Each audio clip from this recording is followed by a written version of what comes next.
Bonjour et bienvenue à tous. Donc, nous sommes ravis de vous accueillir cet après-midi pour cet événement BioTV de l'UE Culture Biologique Numérique de l'UPC. Culture biologique numérique, en quoi ça consiste? Alors, culture biologique numérique, c'est donc une unité d'enseignement où on va mettre l'accent sur la vulgarisation scientifique et l'acquisition de compétences propres à la vulgarisation, telles que la communication, la prise de parole en public, et donc ce qui en résulte en cet événement. Eh bien, encore une fois, bienvenue à cette 9e édition qui s'appelle Bio très vulgarisé. Et aujourd'hui, je vais être votre Madame Loyale. Je m'appelle Tashfa Abbassi, enchantée. Et je serai accompagnée de Gabriel Javelot. Et donc, nous allons commencer par les cocottes avec C'est pas sourcé. Eh bien, merci beaucoup et soyez très attentifs. Un tonnerre d'applaudissements pour les accueillir.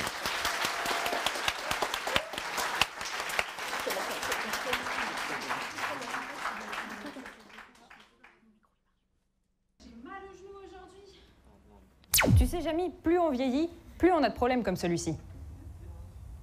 Mais c'est vrai, moins on est capable de faire les choses, plus on se rend compte que les êtres humains ont des capacités incroyables et qu'ils peuvent faire beaucoup de choses avec leurs bras et leurs jambes. Où tu veux en venir, Fred? Bah, aujourd'hui, j'ai décidé de retrouver mes capacités de jeunesse et de me mettre au sport. Mais t'es où, là? Comme tu peux le voir, je suis dans la forêt de Fontainebleau, un lieu incroyable pour faire de l'escalade. Mais quelles sont les vraies capacités de nos membres? Allons-y, Marcel.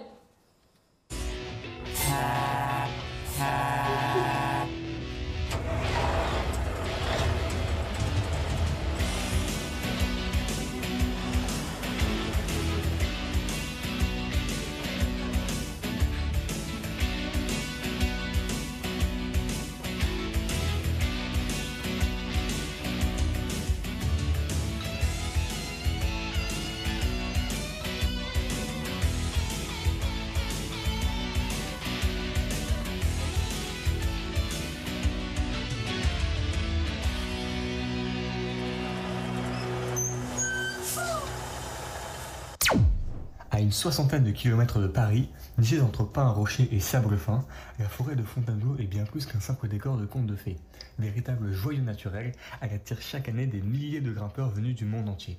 Ces blocs de crise aux formes étranges et variées offrent un terrain d'entraînement idéal pour mettre à l'épreuve une des plus grandes merveilles de l'évolution humaine, nos bras. Grimper, se hisser, s'agripper, ici chaque mouvement révèle l'ingéniosité mécanique du corps humain.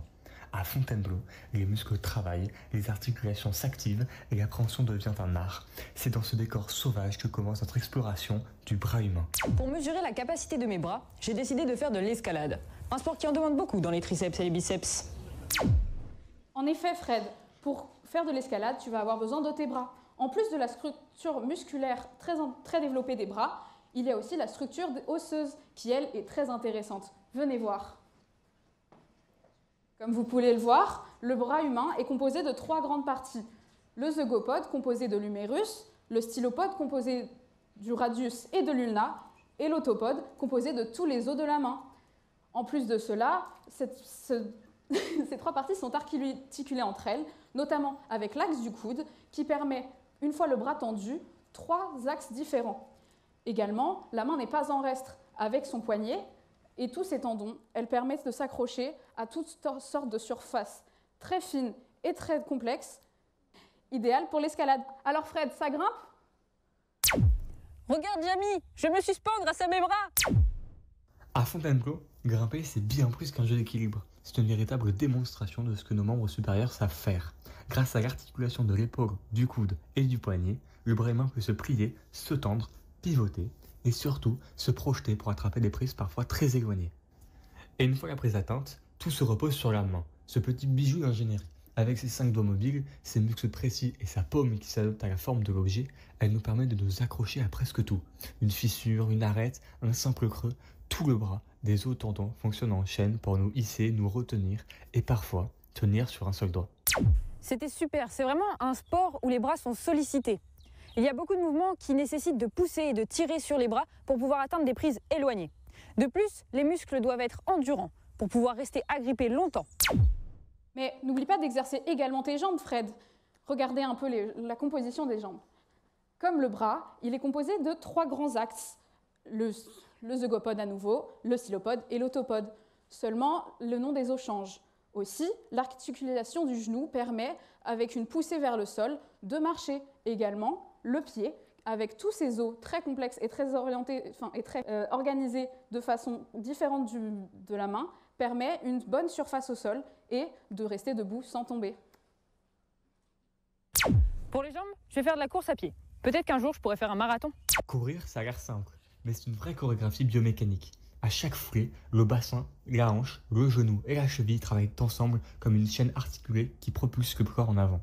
Les muscles des jambes, des fessiers jusqu'aux mollets, se contractent et se relâchent avec une précision impressionnante. Et grâce à la voûte plantaire, le pied absorbe les chocs et relance le mouvement. Bref, nos membres inférieurs sont taillés pour avancer vite et loin. Jamy, je sens plus mes jambes. Je pense que c'est l'heure de se reposer. En plus, ça m'a donné envie de me remettre au sport. Fred semble avoir compris l'importance de ses membres et toutes leurs capacités. Attends un peu, Jamy. Tu penses vraiment qu'il n'y a que les humains qui bénéficient de cette structure osseuse permettant autant de choses? J'ai un message pour toi. Salut Jamy, on m'a dit que vous parliez de membres capacités incroyables. Alors je me suis dit que c'était le moment parfait pour vous parler de ma passion secrète, l'ornithologie. L'ornitho quoi? L'ornithologie, c'est l'étude des oiseaux.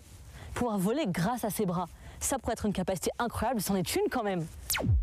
En effet, par rapport aux humains, les oiseaux, eux, ont moins de doigts et moins de phalanges que les humains.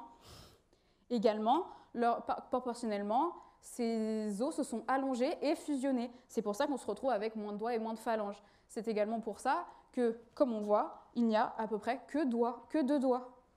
Aussi, toutes ces transformations suite à l'évolution ont permis à ce que les os deviennent plus fins, mais plus longs, et donc permettent une plus bonne portance. Les oiseaux ont, eux, un système de locomotion bien différent des humains, le vol. Le vol est présent sous différentes formes. Regardez un peu. Chez les oiseaux, les membres supérieurs ont été transformés au fil de l'évolution en véritables ailes. Des os légers, des muscles puissants, des plumes profilées, tout est pensé pour voler. Et justement, il existe plusieurs façons de prendre les airs. Le vol battu repose sur un battement actif des ailes pour rester en l'air. Ça demande beaucoup d'énergie, mais c'est très maniable. Le vol plané, lui, utilise les courants d'air. L'oiseau étend ses ailes et se laisse porter presque sans effort, comme un planeur naturel. C'est très impressionnant tout ça. Mais le meilleur en réalité, c'est que c'est le même type de membre chez les oiseaux comme chez les humains. Ce super membre, capable de tant de fonctions, s'appelle le membre chiridien. Et c'est une spécialité d'un très grand groupe d'animaux, les tétrapodes. Comme tu l'as dit, Jamy, il est organisé toujours en 3 parties. Seulement, leur structure et leur fonction diffèrent selon l'espèce et selon la fonction spécifique du membre. Ici, les oiseaux volent et nous, on court, comme Fred. Jamy, tu peux nous en dire un peu plus? En effet, comme on l'a vu plus tôt, avec les oiseaux et avec les humains, il y a différents types de membres chiridiens. On retrouve du coup le bras chez l'humain, avec les pieds également, mais chez les oiseaux, les ailes. On retrouve similairement aux bras et aux jambes, chez l'ours brun, par exemple, la patte. En vrai dire, le bras et la jambe sont des formes de pattes particulières. Comme on voit, on retrouve les mêmes parties, le zygopode, le stylopode et l'autopode. Seulement, l'autopode ici va être, comme chez la plupart des tétrapodes qui possèdent des pattes, avoir des griffes au bout. Mais il existe encore un autre type de membre chiridien, la nageoire, comme on le voit ici avec l'orque. Pour la nageoire, on voit que proportionnellement, les os se sont raccourcis, mais ils se sont épaissis, permettant donc, dans l'eau, une meilleure poussée. C'est très intéressant tout ça, Jamy. Mais comment se fait-il qu'un même membre ait autant de formes? Et puis, qu'est-ce qui arrive en premier? L'aile, la patte ou la nageoire?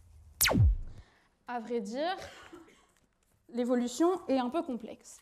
Au début, on se retrouve avec des sortes de poissons à nageoires charnues qui évoluent dans l'eau, qui, peu à peu, vont développer un squelette interne. Ce squelette interne va, au fur et à mesure, former des pattes.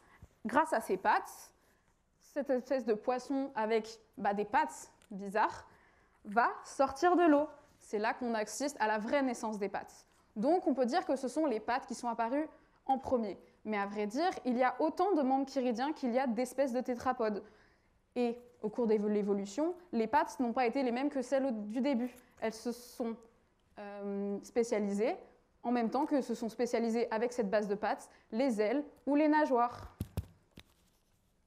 Mais c'est tellement impressionnant l'évolution. Pense au fait que l'ours, la baleine, le crocodile et la mouette ont le même type de membres que nous. Ça donne le vertige.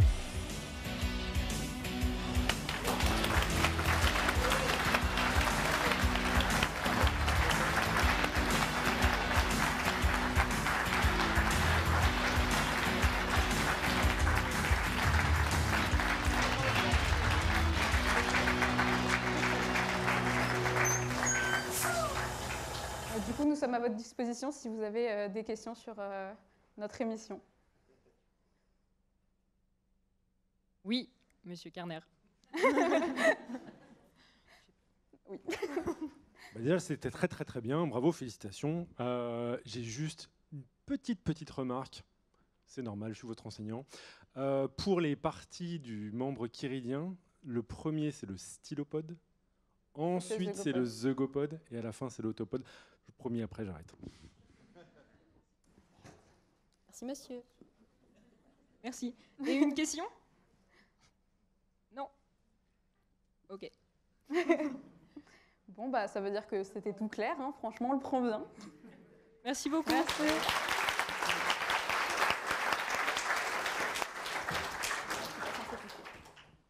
Bon, ça nous fait une belle jambe pour trouver une transition. Pourtant, on a fait des pieds et des mains. Voilà. Eh bien, eh bien. Non, je suis dégoûtée. D'ailleurs, c'est qui passe après, Tashfa? Eh bien, après, on va avoir le Phéno Quiz avec Phéno Atypique. Manel, je te laisse la main. C'est moi.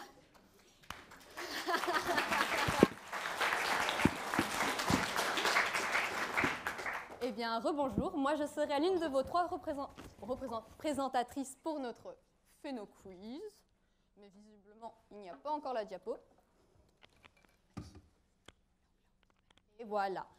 Donc, je serai une de vos 3 présentatrices pour le Phéno Quiz. Ma partie sera sur les généralités du phénotype. Ensuite, on aura une partie sur les métazoaires et les prokaryotes. Et ensuite, on aura une dernière partie sur les plantes et les champignons. Alors, on commence avec la première question. On est plein de peps. 1. Vrai ou faux? Le phénotype est l'ensemble des gènes d'un individu. 10 secondes pour réfléchir.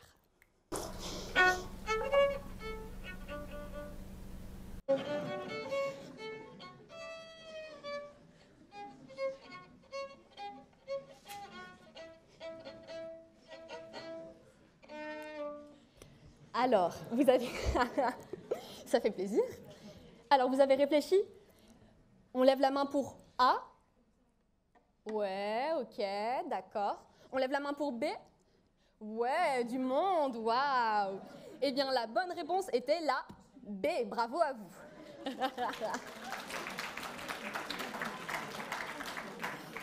Mais alors, pourquoi c'est la B? Je vais vous donner quand même une explication. On ne va pas laisser les autres dans le silence. En fait, le phénotype est l'ensemble des caractéristiques observables d'un individu ou d'un organisme. Mais le phénotype est bien la manifestation des gènes. Alors, deuxième question quand même. À quoi le phénotype est-il applicable? A. L'Homo sapiens, ou l'homme, c'est-à-dire nous. B. Barbia colonia. C. Le SARS-CoV-2. D. Un empire. 10 secondes pour réfléchir.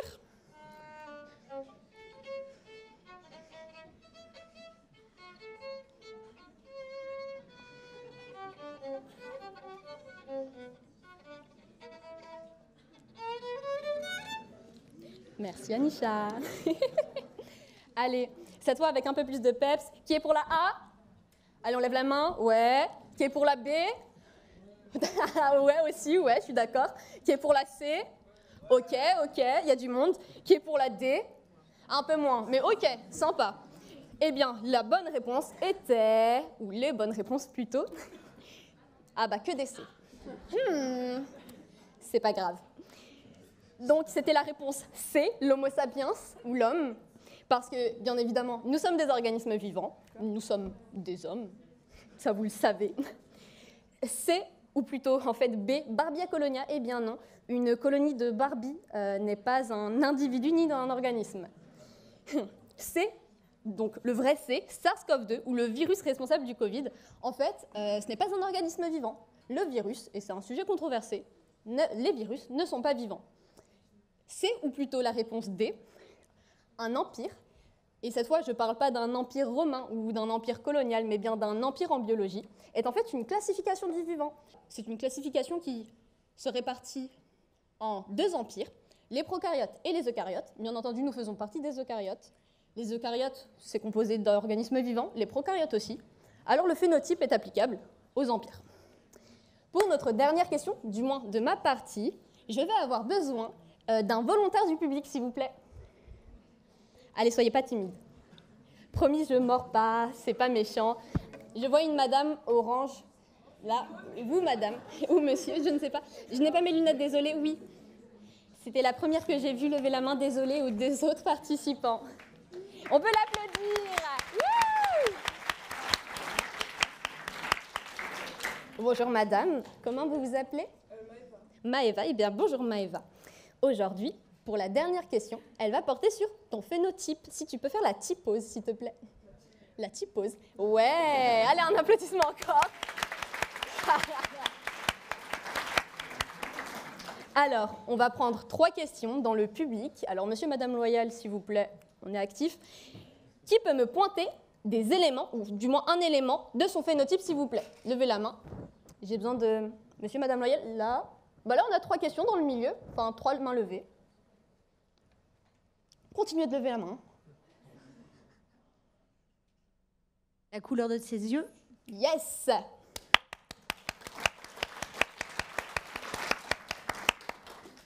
Yes! La couleur de sa peau? Yes! La couleur de ses cheveux. Effectivement aussi, c'est 3 bonnes réponses. Mais vous êtes doués, dis donc, bravo. Eh bien, c'est tout pour ma partie, c'était 3 questions. Je laisse la parole à ma collègue pour la partie sur les métazoaires. Et les... Oui, vous pouvez y aller. On va pas vous prendre. Ça, j'allais.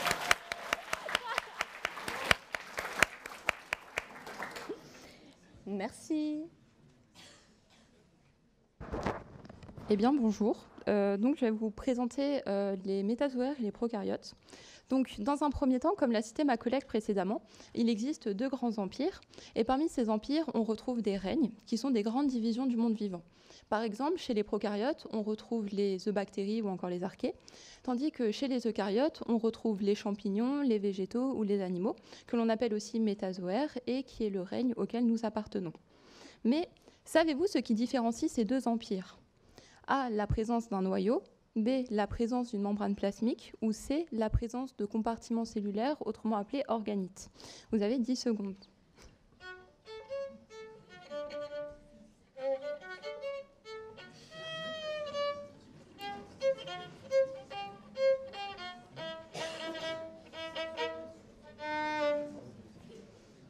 Bien, procédons au vote.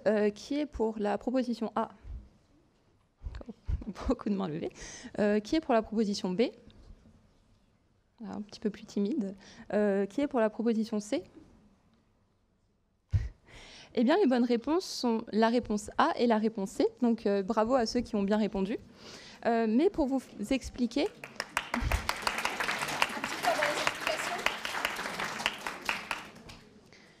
Du coup, pour vous expliquer, donc comme vous pouvez le voir sur ces schémas, la structure de la cellule eucaryote est plus complexe que celle de la cellule prokaryote, notamment de par la présence notamment d'organites, donc qui sont des compartiments cellulaires qui assurent des rôles précis dans la cellule, ou encore la présence d'un noyau qui renferme l'information génétique, soit l'ADN. Comme vous pouvez le voir, c'est des éléments qui sont absents chez la cellule prokaryote. Donc, question suivante. Peut-on déterminer l'environnement d'un animal à partir de son phénotype? A, oui, c'est tout à fait possible. B, non, les deux n'ont rien à voir. Ou C, le phénotype peut apporter des indices pour le déterminer. Vous avez 10 secondes.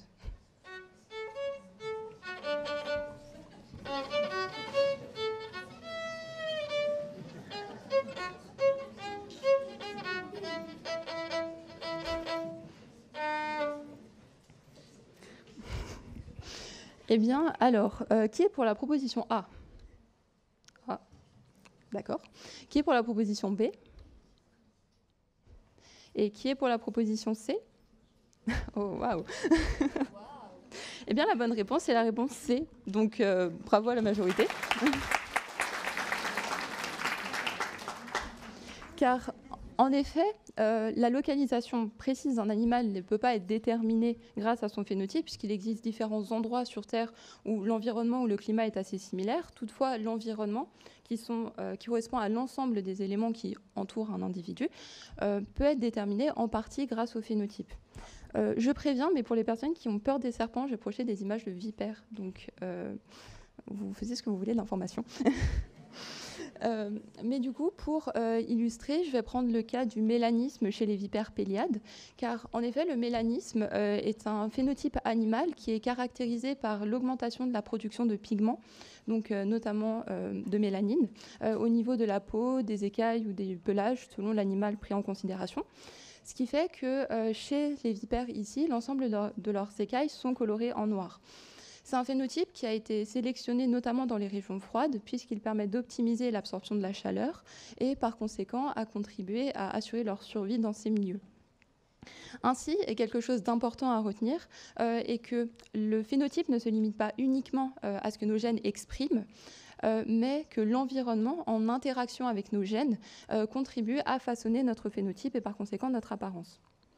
Maintenant, saviez-vous qu'un même patrimoine génétique, c'est-à-dire l'ensemble des gènes que vous possédez, peuvent conduire à des apparences ou des comportements différents en fonction des conditions de vie ? Bien, ça a un nom, et ça correspond à la plasticité phénotypique. Et en lien avec cette notion, j'ai une question à vous poser. Quelles sont les variations du phénotype qu'on peut observer chez certains organismes vivants durant leur vie ? A, l'apparition d'un nouveau membre. B, le changement de couleur du pelage ou du plumage. C, le changement de sexe. Ou D, le changement de groupe sanguin. Vous avez 10 secondes.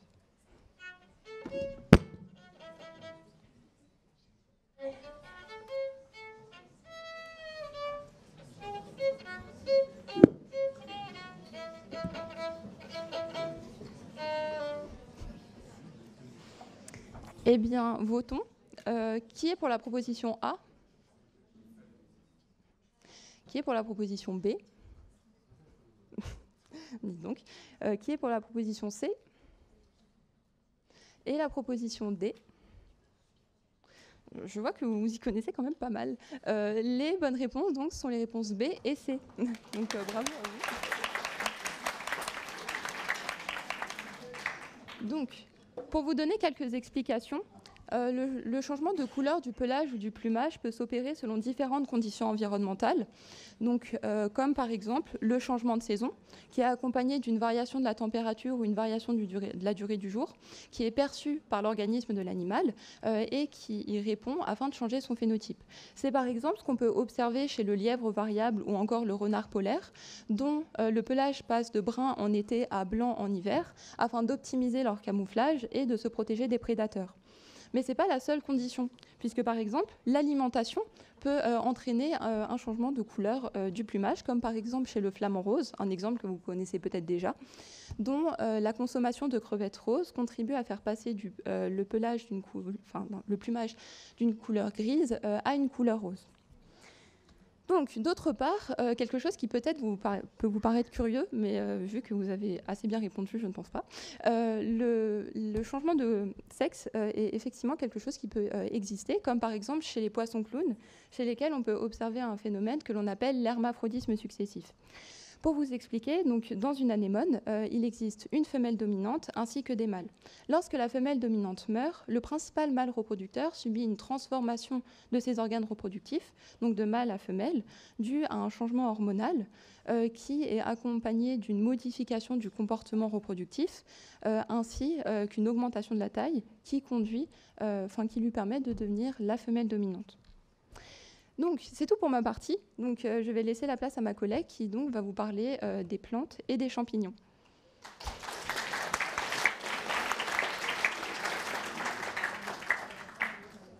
Donc, je vais vous parler de champignons et de plantes. Donc, on va commencer par la première question. Les plantes peuvent-elles avoir des mutations modifiant leur phénotype comme les animaux ? Réponse A. Oui, mais les mutations ne sont jamais visibles. Réponse B. Non, les plantes n'ont pas de gènes.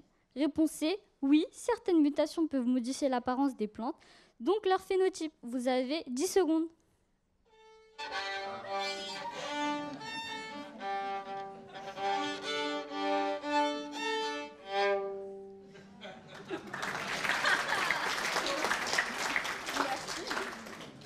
j'espère que vous avez bien réfléchi. Qui pense que c'est la réponse A? Qui pense que c'est la B?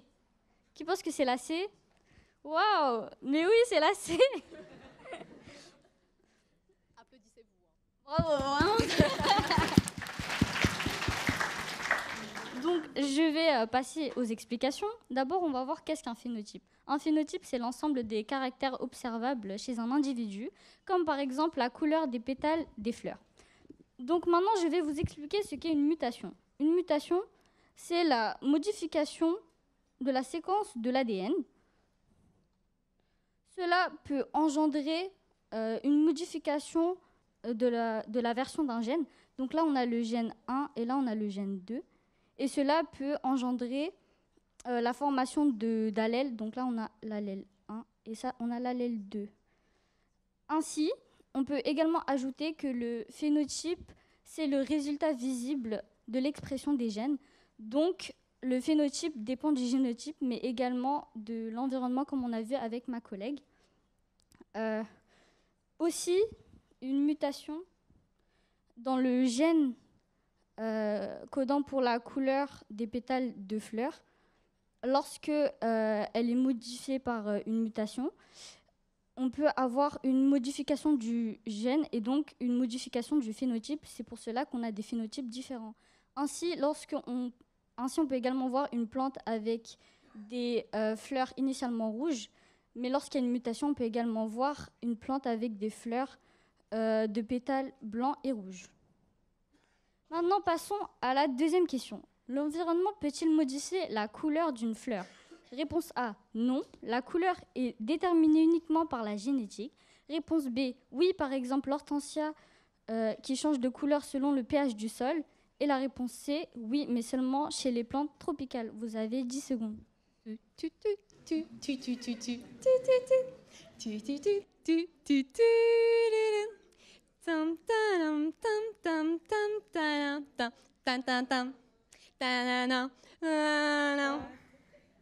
Donc, qui pense que c'est la A? Qui pense que c'est la B? Qui pense que c'est la C? Eh bien, la réponse, c'est la B. Bravo! Waouh!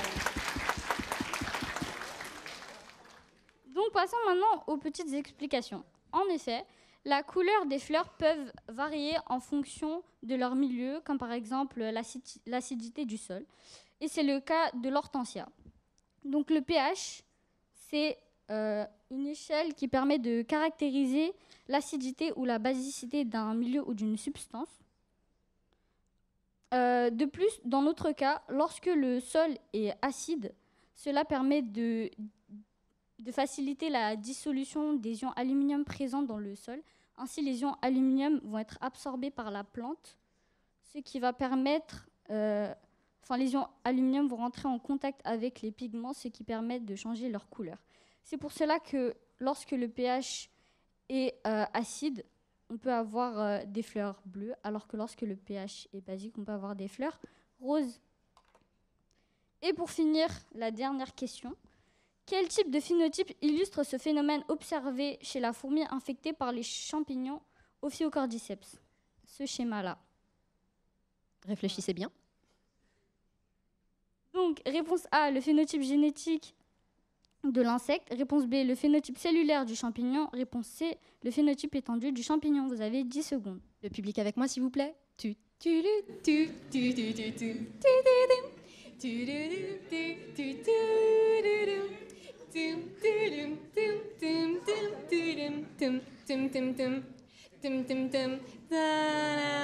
Merci. Applaudissez-vous.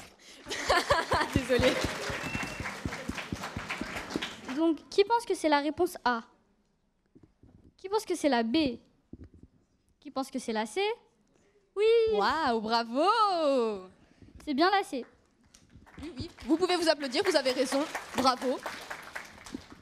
Donc, ce concept de phénotype étendu énonce que le phénotype ne se limite pas seulement au caractère observable d'un individu, mais également à l'impact qu'a l'expression des gènes sur l'environnement.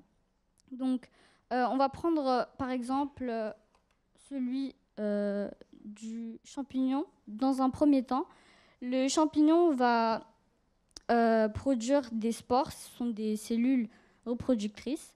Donc ces spores vont ensuite, lorsqu'elles vont rentrer en contact avec la fourmi, elles vont pénétrer à l'intérieur de la fourmi et y rester. Par la suite, le champignon va libérer à l'intérieur de la fourmi des substances chimiques et cela va permettre de prendre son corps. Ainsi, le champignon va modifier le comportement de la fourmi. Dans un premier temps, la fourmi va monter sur une plante, elle va s'y fixer et elle va mourir. Le champignon prend également le corps de la fourmi comme nutriment pour pouvoir se développer. Par la suite, on va avoir une tige qui va pousser comme cela hors de la tête ou du thorax de la fourmi. Et cette tige va libérer des spores qui va ensuite rentrer en contact avec d'autres fourmis, ainsi de suite. Et c'est le phénotype étendu du Ophiocordyceps. Merci.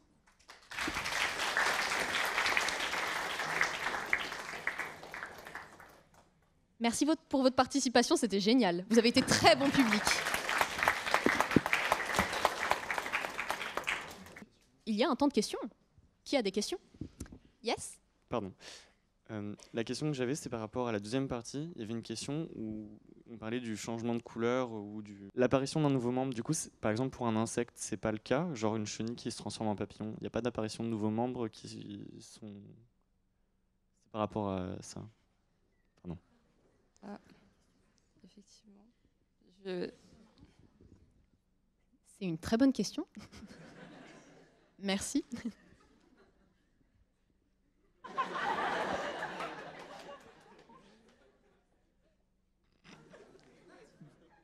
Désolé.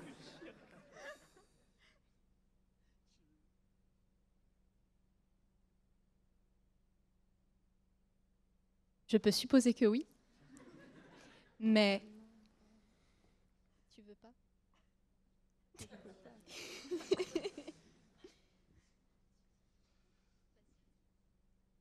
Et après, je sais pas si c'est... je sais pas si je pourrais vous donner une réponse convenable, honnêtement. Non, mais c'est pas grave.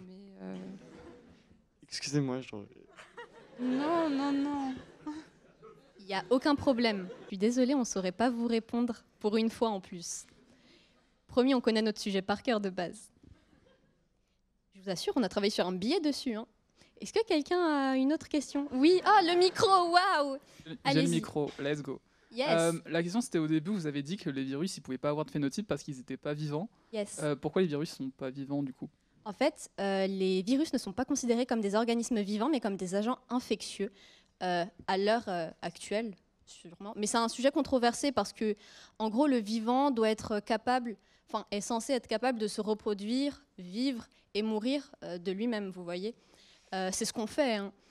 Le virus, lui, il peut être détruit. Je ne sais pas s'il meurt. Mais en tout cas, il ne peut pas se reproduire de lui-même. C'est-à-dire que le virus, il va être obligé de passer par un autre organisme pour se multiplier dedans et ensuite proliférer. Et c'est pas comme ça que le vivant marche. Parce que dans le vivant, on a la reproduction sexuée et asexuée. Et le virus, il se reproduit avec un... Vous avez capté, vous avez compris. La première explication était géniale. Une autre question?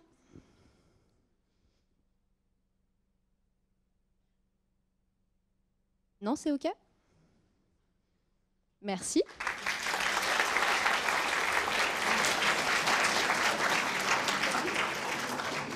Suite à cette séance de questions qui a cristallisé bien des passions, je me posais une question, qu'est-ce qui cristallise encore plus les passions chez l'être humain, en tout cas l'être humain moderne, que les quiz?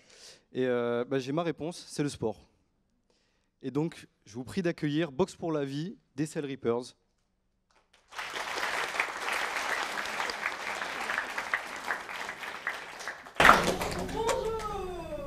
Bienvenue à toutes et à tous. Aujourd'hui, vous allez assister à un match de boxe, mais un match de boxe un peu particulier. Et oui, parce que ce n'est pas seulement un combat entre deux personnes, c'est un combat entre deux influences sur l'embryon d'une femme enceinte. En effet, deux choix, deux modes de vie pendant la grossesse. Dans le coin bleu, On a l'eau, la tranquillité, la sobriété.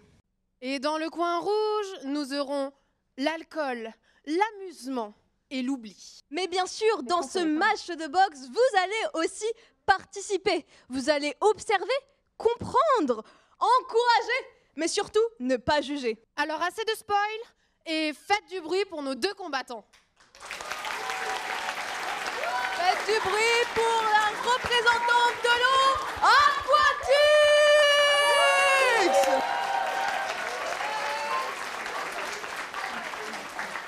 Et l'entrée de la représentante de l'alcool, alcoolique.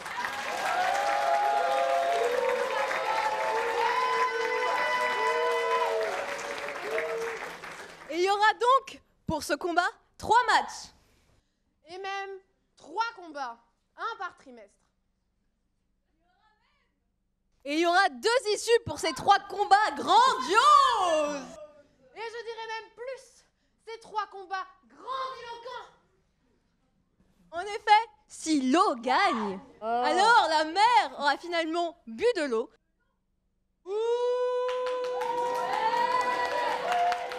Ce qui donne un environnement favorable à l'embryon. Si l'alcool gagne.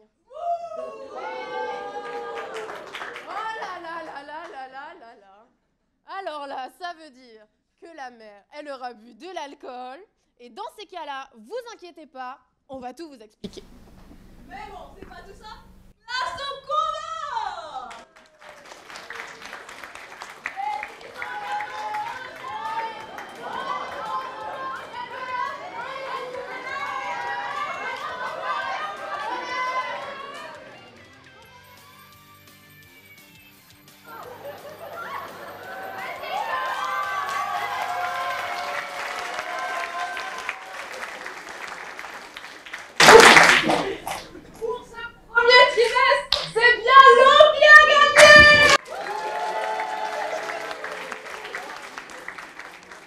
On a des conditions favorables pour le développement de l'embryon. On a la cellule œuf ou le zygote qui va commencer à se diviser, donc une cellule en donne 2.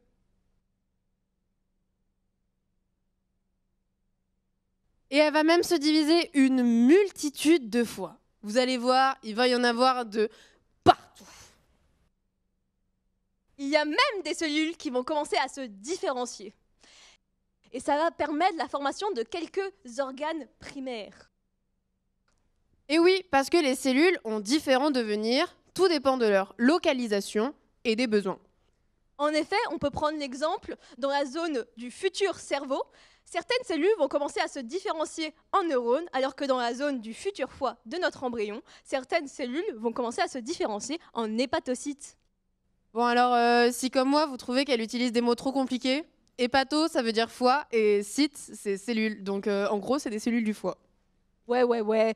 Mais ça ne marche que si la mère boit de l'eau. Tu vas voir si elle va boire que de l'eau, moi je vais m'en mêler. T'as dit quoi là? Oh non, bon. Il y a même le début des développements des ongles. Cousi, c'est trop mignon. Oh. Ça m'attendrirait presque. Bon, ça c'est pas grâce à toi. Hein. Ni. Bon, place au deuxième combat, j'espère qu'il sera mieux. Eh bien, on va bientôt avoir le deuxième match. On laisse le temps à nos commandants de se préparer. Alors, on va laisser un peu nos protagonistes préparer leur match. Sinon, il vous a plu le premier match? C'était sympa, c'est sympa que l'eau gagne. Allez, faites du bruit pour l'eau, s'il vous plaît. Merci. Alors moi, je suis pas très contente, franchement, parce que je pense qu'une vie sans alcool, bah, c'est pas une vie, quoi. Mais on verra ça. Eh bien, maintenant que nos combattantes sont prêtes, on va passer au deuxième match. 1, 2, 3, fight! Moi, je mise sur l'alcool, et du coup, l'alcool s'avance. Oh là là, la belle esquive, et elle avance, ça donne un coup de poing.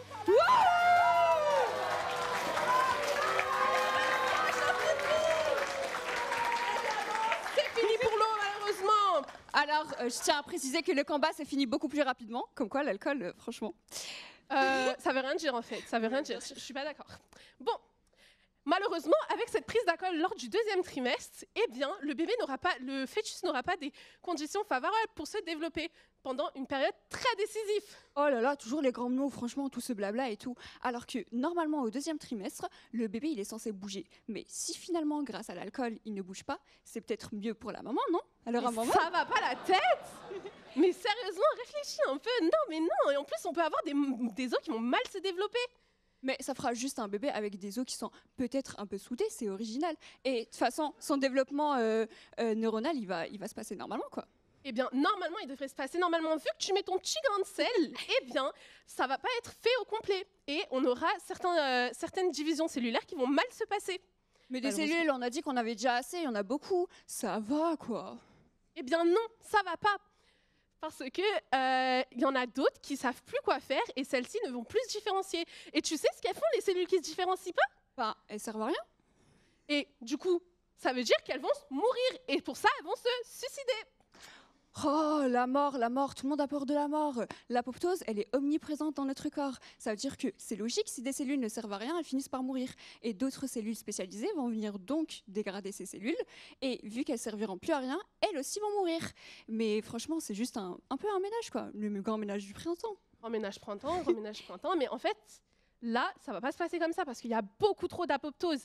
Et normalement, les cellules qui se divisaient et venaient remplacer celles qui meurent, elles vont aussi mourir et pas se différencier. Ça veut dire qu'on n'aura pas assez de neurones pour tout gérer. Mais de toute façon, qu'il soit différent ou non, le bébé, on l'aime, non? Oui, bien sûr, on l'aime avec sa différence. Néanmoins, on aimerait bien savoir d'où elle vient et l'éviter quand c'est possible. Bon, faisons place au 3e match pour ce 3e trimestre. Bon, espérons que l'eau gagne. 3e match, et vous pouvez miser sur qui vous voulez. Sur l'eau, s'il vous plaît, s'il vous plaît. Allez, merci le public. Oh là là, quelle dépravation. Eh bien, on reprend. 1, 2, 3. Vas-y, donne un coup de poing, vas-y, tu peux le faire, tu l'as fait tout à l'heure. Encore, un coup de pied. Oh là là, non, ça va pas trop là. Waouh. Aïe, c'est fini.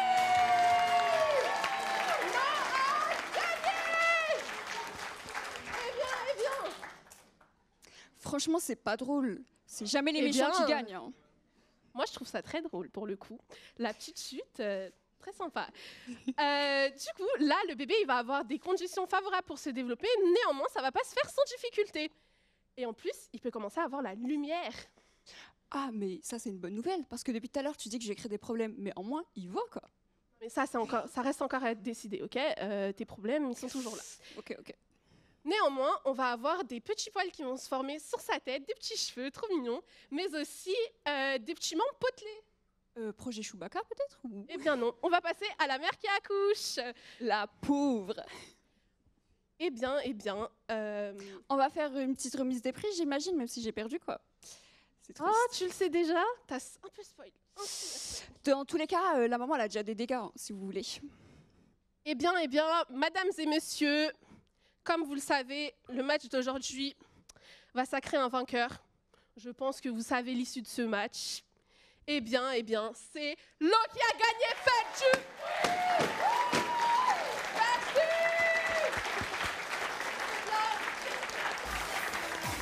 Je suis pas très contente. Bravo.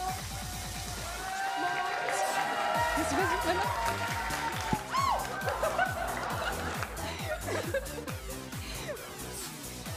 On n'a jamais dit qu'on était bons joueurs, non? Ah, mais je m'en fous.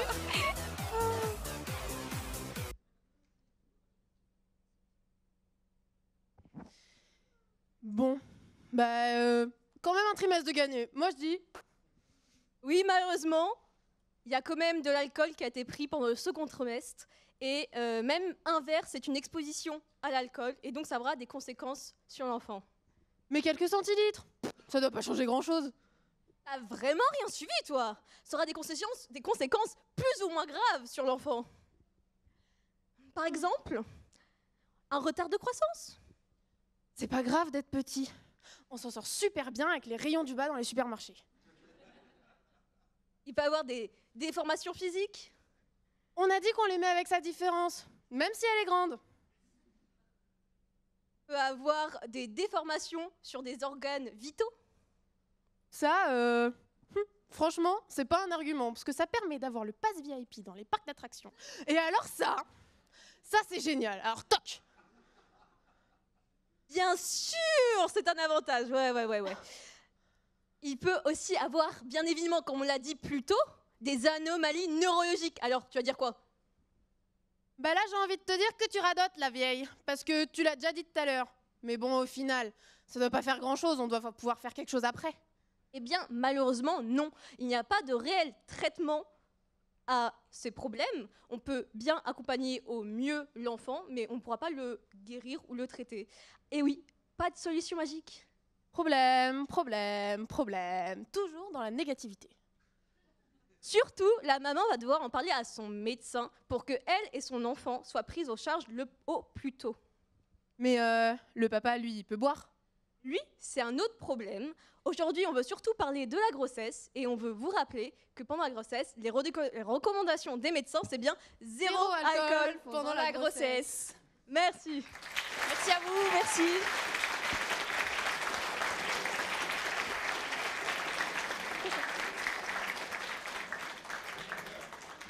Elle veut pas lâcher la coupe. Hein.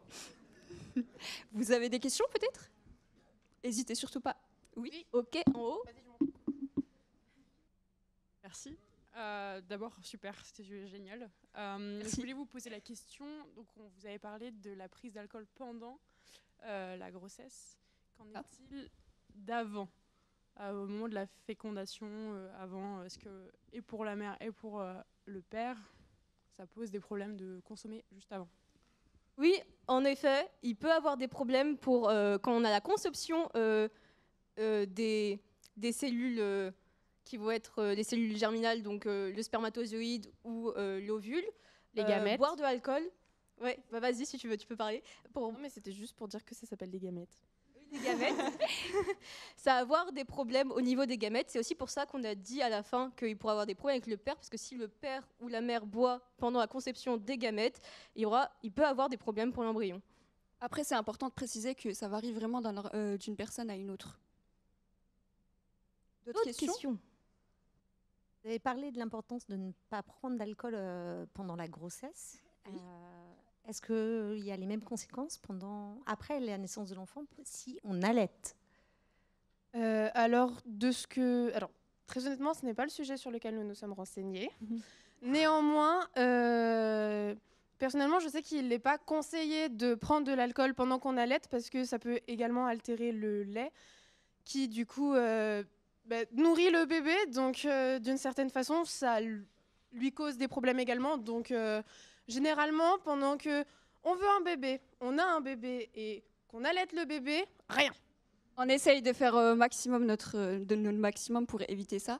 Et dans tous les cas, nous, on a surtout parlé des effets qui sont là pendant la formation du bébé. Du coup, je pense qu'il y a d'autres études aussi qui se portent sur après le bébé, l'accouchement.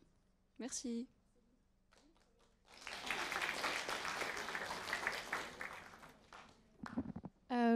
C'était pour savoir si, pendant vos recherches, vous aviez vu des infos sur d'autres substances qui seraient nocives chez l'embryon. Enfin, par exemple, la cigarette, par exemple, ça, on sait très bien que c'est nocif, mais est-ce que ça impacte l'embryon aussi?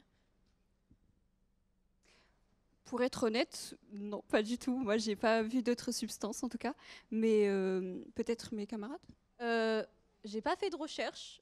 J'ai pas fait de recherche sur d'autres substances, en effet, mais comme les médecins déconseillent fortement la cigarette et d'autres substances, c'est qu'il y a un effet sur l'embryon. Ils ne le déconseilleraient pas sinon. Oui. En fait, du moment que tu peux pas manger de sushi, le reste, tu dis ciao, quoi. Oui, c'est ça. Oui, pour faire juste un point sur les substances, évidemment, la nicotine pose des gros problèmes de fréquence cardiaque, etc., et d'addiction. Et c'est transmis à l'embryon. Ça passe également dans le lait. L'alcool passe dans le lait, mais la nicotine aussi. Oui.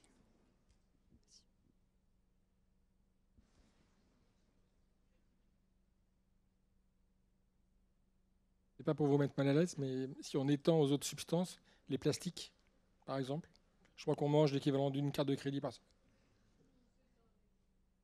Il y a des études sur le sujet? Le plastique? D'accord. C'est dommage, c'est bon l'alcool. Alors, je sais que moi j'ai fait une autre étude sur les microplastiques et c'est vrai que c'est très dangereux. Enfin, on ne sait pas vraiment ce qui va nous causer sur nous-mêmes, mais on a retrouvé des microplastiques dans notre cerveau, alors que ça, du coup, ce qui n'est pas normal. Et on essaie de savoir pour l'instant c'est quoi les conséquences, mais aucune pour l'instant on n'a pas trouvé. Y a-t-il d'autres questions? Oui. Déjà, merci pour votre présentation, c'était génial. Et moi, je me demandais, donc au final, même si j'ai l'impression que pour tous les trimestres, c'est rédhibitoire, pour quel trimestre, finalement, est-ce que c'est le plus dangereux de consommer de l'alcool? Alors, c'est dangereux pour tous les trimestres et on aura des conséquences différentes. On a vu notamment pour le second trimestre, mais c'est 0 pendant toute la grossesse. Ça veut dire que on n'aura pas les mêmes développements, donc on n'aura pas les mêmes conséquences, mais il y aura toujours des cellules sensibles à l'alcool qui vont avoir des conséquences alors. Mais second trimestre, on a vu. Je sais pas si... Alors, je fais notre petite pub au cas où on a fait une BD dessus dont on parle précisément du second semestre. Ça s'appelle... Donc c'est sur le blog C'est Bionum, c'est l'alcool, c'est pas de l'eau, mais ça fait des vagues. Donc, et on aborde très précisément... Merci. Et on aborde plus précisément le sujet du deuxième trimestre, parce que c'est là que se passent les mises en place du système nerveux qui vont impacter très grandement la vie de l'enfant. Mais je ne sais pas quel trimestre sera le plus décisif pour l'enfant, mais en tout cas, la prise d'alcool dans tous les trimestres aura des conséquences. On a choisi spécifiquement le deuxième trimestre, vu que c'est là où il y a un développement du cerveau et à peu près un peu tout. Mais je pense que ça a quand même un peu des conséquences en fonction du trimestre. D'autres questions? D'autres questions? Ah, oui, là.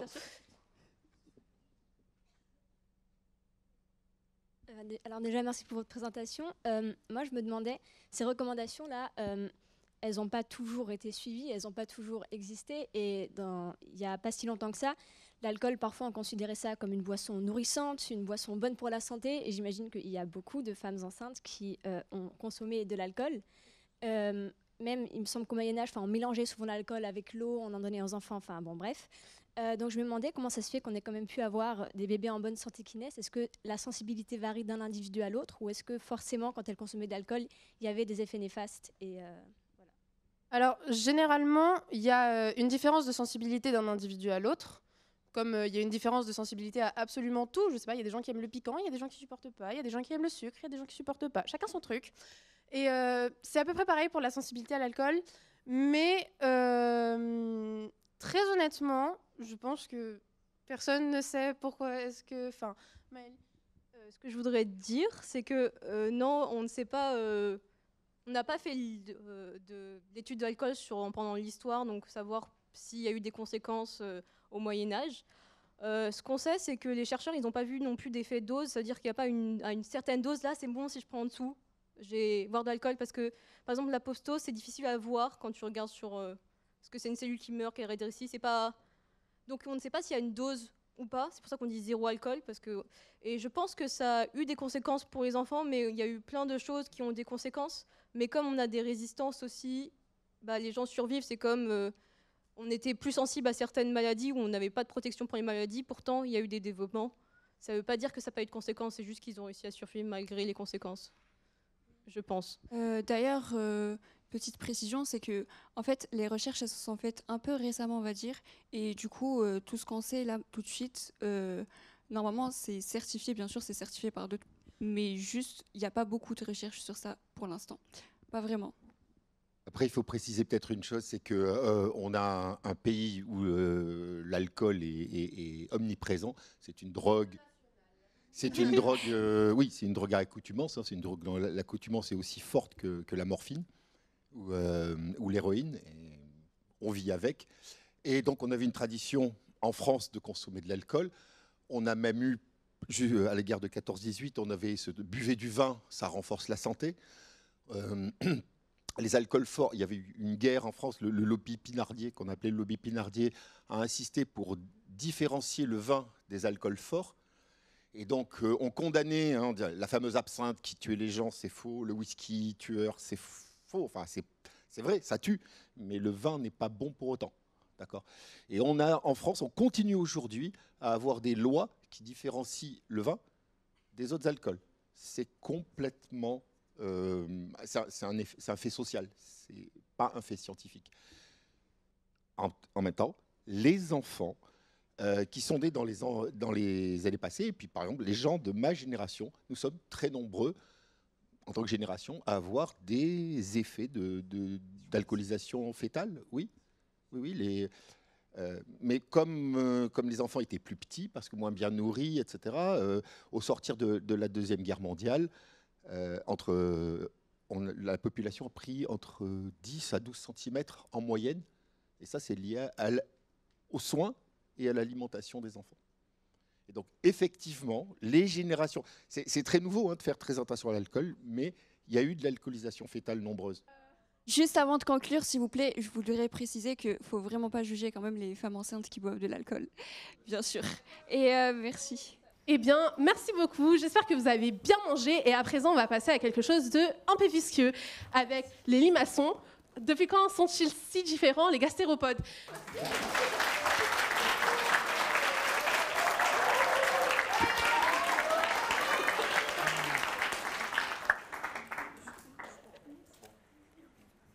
Écoutez, on connaît tous des gastéropodes. Moi, par exemple, j'ai toujours eu des escargots comme amis. Après, j'ai eu aussi beaucoup d'amis limaces, mais c'était surtout quand j'étais jeune.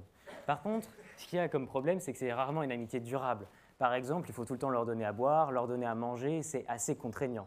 Par contre, le truc qui est cool avec les escargots, c'est que quand on marche dessus, même si c'est triste parce que c'est votre meilleur ami sous votre chaussure, au moins, ça fait crunch. Et ça, c'est cool.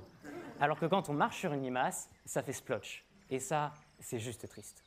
Mais alors, depuis quand ça existe des escargots qui font splotch au lieu de crunch quand on les écrase? Depuis quand ça existe, les choses de la vie? Nous ne savons pas. Et bah moi si. Et pour le savoir, il faut se rendre à Paris. Paris, ville lumière, tu peux y voir des trucs incroyables comme ces gens qui te vendent des tours Eiffel juste devant la vraie tour Eiffel. C'est un petit peu comme d'acheter une photo de ton plat au resto, c'est pas très utile mais ça fait toujours plaisir. Par contre, l'endroit où il faut vraiment aller, c'est à l'amphithéâtre Buffon de l'Université de Paris, où se tient la conférence annuelle de vulgarisation scientifique. Pour y rencontrer une spécialiste et grande admiratrice des gastéropodes, Louise Raton.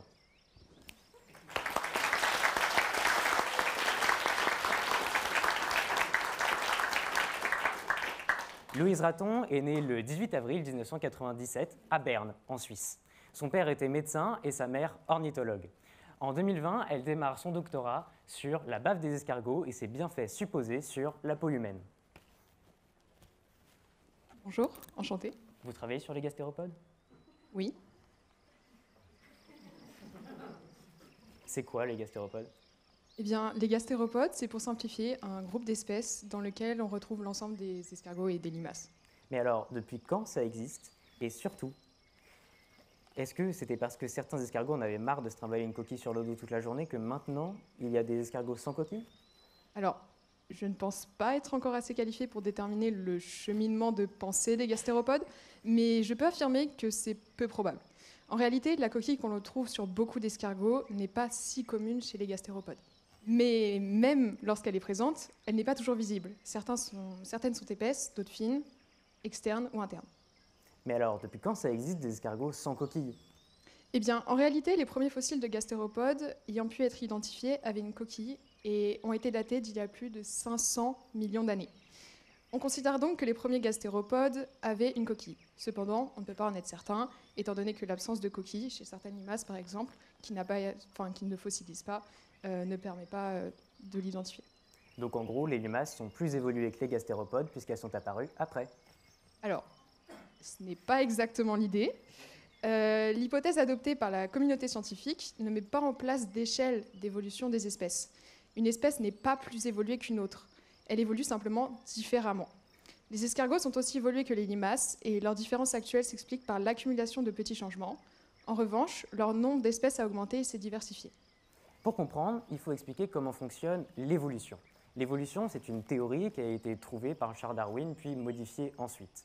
Prenons deux groupes d'escargots, les bobs et les jacques, qui font tous deux partie de la même espèce, les escargots. Un jour, les jacques décident de partir en vacances dans un autre environnement. Quand les Bob et les Jacques font des bébés trop mignons, ces bébés trop mignons ont des différences aléatoires qui apparaissent.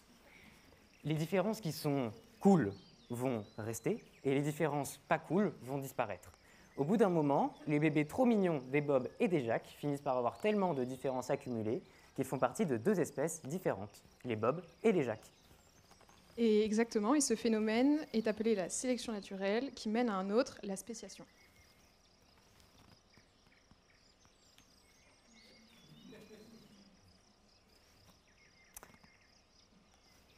Mais on est d'accord que un escargot et une limace sont donc autant évolués. Mais pourtant, on est bien d'accord qu'une coquille, ça protège contre une chaussure. Enfin, pas totalement, mais c'est déjà mieux que rien. Donc ça veut dire qu'une limace, pour elle, ça ne fonctionne pas, la sélection naturelle? Alors, je ne pense pas que les limaces veulent être plus fragiles que les escargots, mais après tout, je ne suis pas dans leur tête.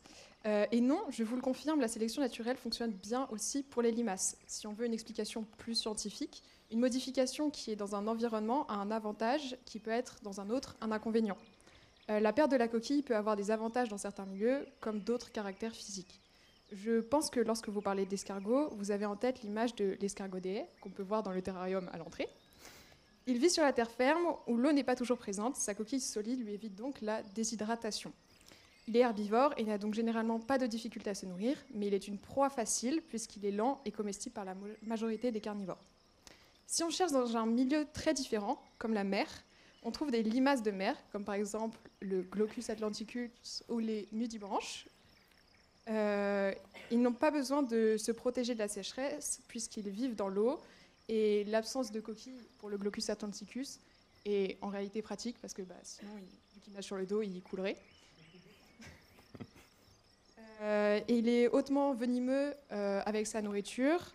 Et en fait, c'est cette évolution qui lui a permis en fait, un autre moyen de protection autre que la coquille. Mais alors, du coup, si je comprends bien, les gastéropodes entre eux ont beaucoup de différences. C'est un peu comme pour nos Bob et nos Jacques. C'est ça. Il faut réussir à voir les gastéropodes comme plus que les limaces et les escargots. En réalité, on conçoit difficilement l'ampleur de la diversité de ce groupe. On trouve des gastéropodes sur Terre, dans l'eau de mer, dans les rivières. Ils peuvent avoir une forme et une couleur d'algues et faire de la photosynthèse. Certains peuvent être même bleus ou violets ou orange. Ils peuvent faire quelques millimètres ou plusieurs dizaines de centimètres. Là, c'est représenté à taille réelle. L'escargot fait vraiment de cette taille-là. Ils ne se nourrissent pas tous de la même façon et les différences ne s'arrêtent pas là. Quand on parle des gastéropodes, on parle de plus de 40 000 espèces. Écoutez, merci Madame Raton pour ces explications. Donc, avec autant de diversité et de différences au sein du groupe des gastéropodes, on peut se demander pourquoi est-ce que les scientifiques les ont regroupés ensemble. Est-ce qu'ils se sont simplement dit un jour qu'ils allaient prendre des espèces au hasard et dire « vous êtes des gastéropodes » Est-ce qu'on leur a demandé leur avis? Ou alors, est-ce que tout simplement, il existe des caractéristiques communes malgré toutes ces différences entre les gastéropodes? Et pour le savoir, il faut rester au même endroit, parler à une autre spécialiste dans les gastéropodes, Madame Marie-Josette de Montenson.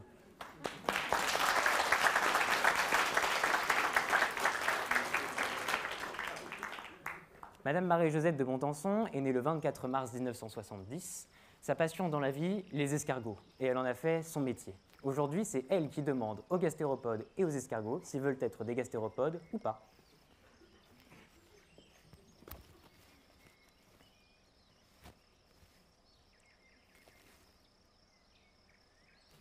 Bonjour. Donc comment est-ce qu'on sait qu'un gastéropode est un gastéropode et pas un poisson ou un félin?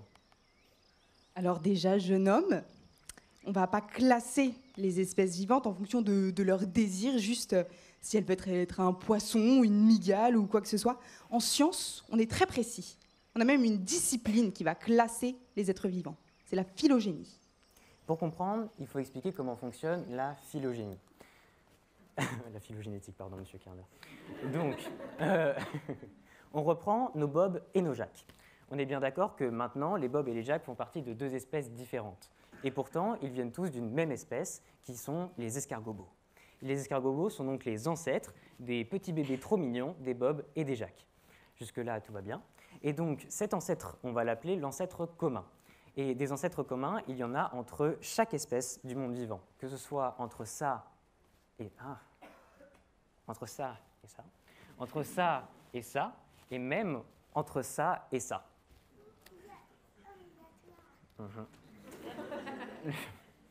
Le fait est que, simplement, certains ancêtres communs sont plus éloignés que d'autres. Tous les descendants d'un ancêtre commun forment un groupe à part entière, et plus l'ancêtre commun est éloigné, plus il a de descendants, donc plus le groupe a tendance à être gros. Le fait est que pour représenter qui est plus proche de qui, puisque c'est la question que traite la phylogénétique entre différentes espèces, on va visualiser ça avec un arbre phylogénétique qu'on peut également appeler un cladogramme. Ici, on a rajouté les escargots pabots, qui sont une autre espèce d'escargots, d'accord ? Et ces escargots pabots sont donc moins proches que les bobs et les jacks entre eux.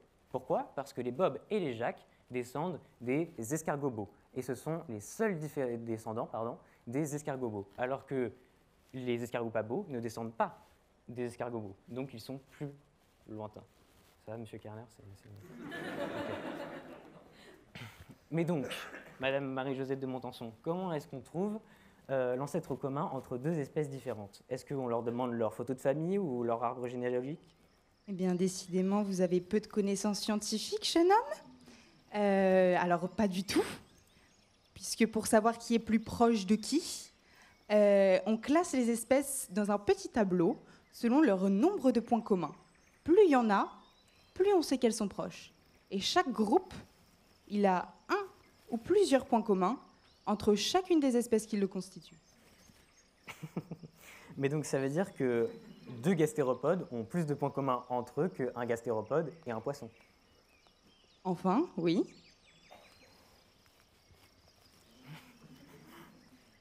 En fait, qu'est-ce que les gastéropodes ont comme point commun? Alors, au vu de vos connaissances scientifiques juste là, je vais commencer un petit peu plus grand que les gastéropodes parce que vous m'avez l'air un petit peu faible. Pour commencer, on va utiliser les mollusques. Dans les mollusques, il y a les céphalopodes, comme les sèches ou les poulpes. Céphalopode, en grec, ça veut dire tête-pied. Donc, dans les mollusques, il y a aussi les bivalves, comme les moules ou les huîtres. Leur point commun, c'est la présence d'une langue qu'on appelle la radula. La radula, elle est faite d'un sucre très dur, la chitine, qui est très très solide et dont le but va être après de râper les aliments quand les escargots vont vouloir manger. Mais alors ça veut dire que les gastéropodes ont aussi une radula, comme ce sont aussi des mollusques? Enfin, oui. Mais donc, c'est quoi les caractéristiques communes entre tous les gastéropodes? Alors, je vois que vous commencez à vous préciser, donc je vais vous donner une réponse. Certains gastéropodes, comme les limaces de mer ou nudibranches, ont des organes sensoriels en commun, les rhinophores. Alors, un organe sensoriel, c'est un organe qui sert à l'animal à se repérer dans son environnement en captant des informations. C'est les organes de sens comme les yeux, la langue, les oreilles. Les rhinophores, par exemple, ce sont des tentacules en avant de la tête ou sur le pied qui contiennent des organes sensoriels. Mais on est bien d'accord que, vous l'avez dit vous-même, tous les gastéropodes n'ont pas de rhinophores. Donc, est-ce qu'il y a d'autres points communs aux gastéropodes? Vous m'intéressez bien, jeune homme. La caractéristique la plus évidente qu'on va voir pour les gastéropodes, c'est que ce sont des ventres sur pied, comme certains ici. C'est dans leur nom, et ils se déplacent avec donc un pied unique, qu'on appelle un pod, et leur système digestif est directement sur ce pied.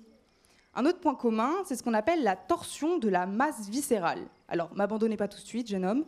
Cette torsion, c'est le retournement d'une partie de l'appareil digestif pendant le développement des gastéropodes. Elle a beaucoup de conséquences sur l'organisme. Chez nous, par exemple, l'appareil digestif, chez la plupart des gens, c'est une bouche en haut et un anus en bas, à l'opposé de l'organisme. Chez les gastéropodes, à cause de cette torsion de l'appareil digestif qui s'appelle masse viscérale, ça entraîne un changement de position de l'anus qui va souvent se retrouver au-dessus de la tête. C'est le cas donc pour certains gastéropodes, les pulmonata, qui sont caractérisés par la présence d'un poumon et dont font partie les escargots ou les limaces. Chez certains escargots, donc l'anus il va se retrouver juste au-dessus de la tête, à côté des poumons. Et pourtant, chez certains gastéropodes, on n'a aucun de ces points communs. Alors pourquoi est-ce que ce sont des gastéropodes? Ah, vous attisez ma curiosité. Ça arrive que parfois des caractères communs à deux espèces, issus d'un ancêtre commun, disparaissent chez l'une, voire les deux espèces, au cours de l'évolution. Ça, c'est ce qu'on appelle une réversion. Donc certains gastéropodes n'ont pas de rhinophore, ou alors pas de torsion de la masse viscérale, et pourtant ce sont des gastéropodes, parce que leur ancêtre commun en avait. Merci Madame Marie-Josette de Montenson pour ces explications. Donc, allez. En gros, la prochaine fois que vous marcherez sur votre escargot ou limace de compagnie, vous saurez qu'en plus d'avoir tué votre meilleur ami, vous avez tué un être bien plus complexe qu'il n'y paraît. Pourquoi? Parce que les gastéropodes ont une anatomie très diverse et variée dans l'ensemble du groupe, et autant diverse que les environnements dans lesquels ils habitent. Et pourtant, le truc qui est sympa, c'est qu'entre tous les gastéropodes, il y a quand même des points communs. Pourquoi? Parce que c'est une grande famille.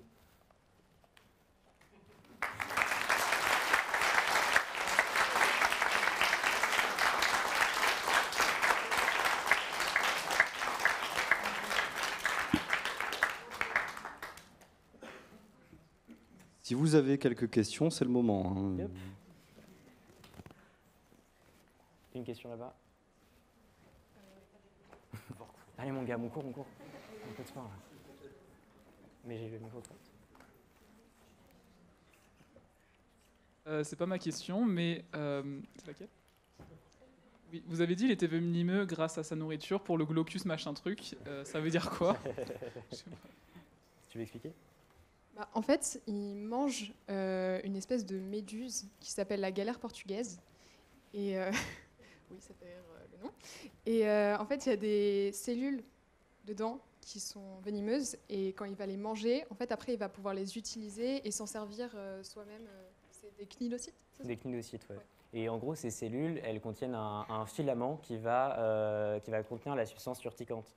Et donc, quand, par exemple, les méduses vont entrer en contact grâce à leurs cnidocytes, elles vont libérer le filament qui va engendrer une brûlure chez la proie ou l'agresseur.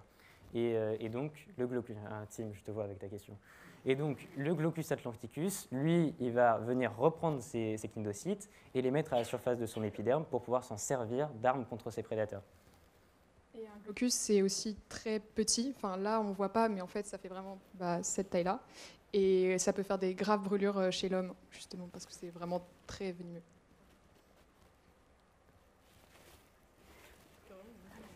Ouais.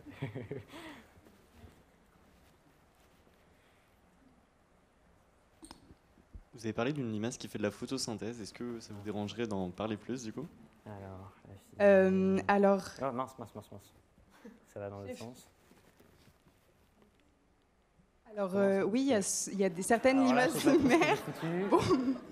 Pendant qu'il trouve, je vais vous expliquer un petit peu. Il y a certaines limaces de mer qui font de la photosynthèse parce qu'elles vont récupérer à l'état de larves des cellules des algues qu'elles vont manger et donc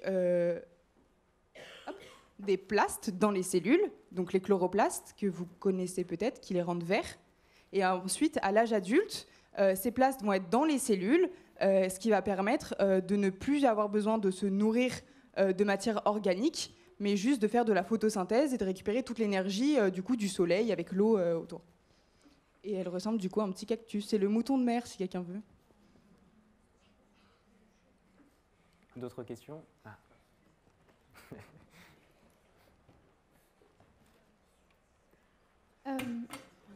Je ne sais pas si vous avez vu, j'ai pas tout à fait cerné quel est l'avantage évolutif d'une limace terrestre à pas avoir de coquille.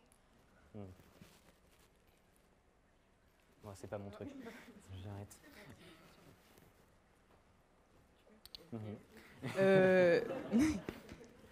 Ça va pas forcément toujours être un avantage. Après, ce qui est vrai, c'est qu'il y a des réversions. On a dit dans l'évolution, ça veut dire que c'est potentiellement, j'ai pas plus vu que ça, mais c'est potentiellement les limaces qui étaient dans l'eau qui sont ressorties. Alors en fait, parfois, une réversion n'a pas forcément d'intérêt spécifique, mais ça n'a pas forcément de désavantage non plus. Donc elle va rester et l'espèce va continuer à se reproduire sans forcément que c'est un avantage spécifique. Je pense qu'il doit y en avoir un quand même pour les limaces, mais on ne l'a pas étudié spécialement. Mais ça peut arriver qu'il n'y ait pas spécialement d'avantage. En fait, ce qu'il faut comprendre, c'est que l'évolution, c'est quelque chose qui est très aléatoire. Et donc, beaucoup, et la plupart même des mutations sont souvent inutiles et n'ont pas vraiment de grands impacts sur la vie de l'animal.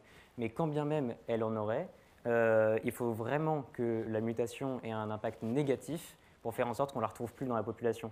Pourquoi ? Parce que en fait, si une mutation a un effet extrêmement négatif, tous les porteurs de la mutation vont finir par mourir. Donc c'est pour ça qu'en fait, on voit beaucoup moins cette mutation dans la population. Mais donc pour les limaces, si au final, ça ne présentait pas forcément d'avantage, mais que c'était tout simplement inutile d'avoir une coquille, alors ça explique le fait que cette mutation ait pu perdurer. Vous avez parlé des réversions tout à l'heure, mais du coup, comment on sait qu'un gastéropode, c'est un gastéropode s'il y a eu des réversions par rapport à l'ancêtre commun ? En fait, on va se fixer du coup sur d'autres critères. Il y a les critères principaux qu'on avait vus avec la torsion de la masse viscérale, etc. Si eux, on ne les trouve pas, il y a d'autres points communs qui vont être apparus au fil de l'évolution. Et donc, si on perd, par exemple, la torsion de la masse viscérale, à côté, on va avoir beaucoup d'autres points communs avec l'ensemble des gastéropodes, ou avec en tout cas une partie des gastéropodes, qui nous indiquent que l'ancêtre commun est le même. Il y avait une question juste là, c'est ça ? Ouais.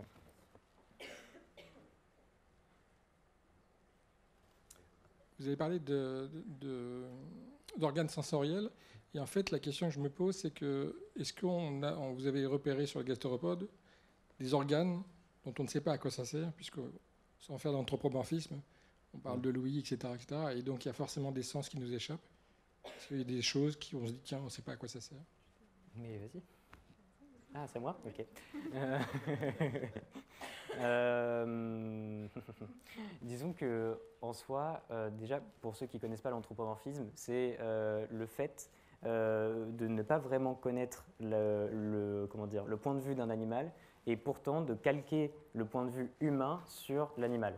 Et donc, effectivement, on sait que c'est des organes sensoriels. Après, je ne suis pas vraiment informé sur est-ce qu'il y a des études précises sur la fonction exacte de ces organes-là et si, au-delà de l'anthropomorphisme, on sait s'ils ont une utilité précise, à part le fait que j'ai lu que ce serait pour pouvoir sentir, mais voilà.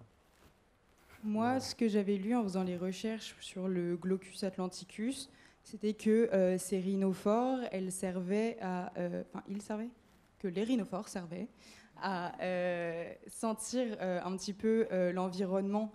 Donc pour moi, les sens, on ne les perçoit pas de la même manière déjà d'une personne à une autre, et ensuite d'une espèce à une autre. Donc ça peut être la captation de lumière, de substances ou des phéromones, et qui permettent après de s'orienter dans l'espace. Mais c'est vrai que pour moi, sur toutes les études qu'on fait, il ne faut pas se caler de toute façon, peu importe l'espèce, sur notre vision qu'on a nous de nos sens, parce qu'on ne va pas les percevoir pareil. Mais ce qui du coup peut être assez compliqué, parce que si c'est des sens que nous n'avons pas, on ne peut pas savoir en fait si ça existe, parce qu'on ne va pas forcément y penser en se disant ah tiens, on va plutôt dire ouais, telle espèce ne voit pas, alors qu'en fait ça va être un sens totalement différent qui lui permet de se repérer, comme l'écolocalisation par exemple. Mais donc oui, après il y a peu de recherches aussi sur les gastéropodes. Honnêtement, on a eu beaucoup de mal à trouver des articles. Voilà. Mais il y en a beaucoup plus sur les mollusques, donc le groupe au-dessus des gastéropodes, où là il y a beaucoup de synapomorphie. Mais c'est sûr que les gastéropodes, on a vraiment eu beaucoup de mal à trouver. Donc même la torsion viscérale, en fait, même l'angle de torsion va dépendre en fonction des gastéropodes, donc il n'y a même pas un angle spécifique, donc c'est assez compliqué. Et d'ailleurs, pour finir, petit fun fact, c'est la torsion de la masse viscérale qui entraîne aussi la torsion de la coquille des gastéropodes pendant le développement. Voilà. Je pense qu'on va s'arrêter là.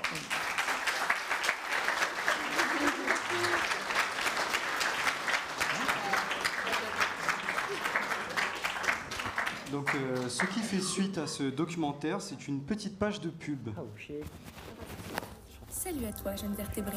Tu en as marre d'être essoufflé en montant les escaliers? Tu voudrais vivre hors de l'eau et courir jusqu'à ne pas perdre haleine? J'ai la solution pour toi. Poumon X2000, nouvelle génération, des alvéoles ultra performantes qui enverront l'oxygène dans tout ton organisme grâce à la technologie Alvéax développée par nos experts. Poumon X2000, le modèle à couper le souffle. Pour votre santé, pensez à expirer après chaque inspiration. Vraiment pas pertinent ces publicités ciblées. Non, franchement, les petits refs, je sais que c'est la crise en ce moment, donc on va trouver une solution tous ensemble pour pas avoir à payer ses poumons et quand même respirer, ok? Moi je me présente, je suis super bien placée pour parler de ça, je m'appelle Salam, je suis une Desmoniatus fucus, ou une salamandre sans poumons si vous préférez, et j'ai la capacité extraordinaire de respirer uniquement par ma peau.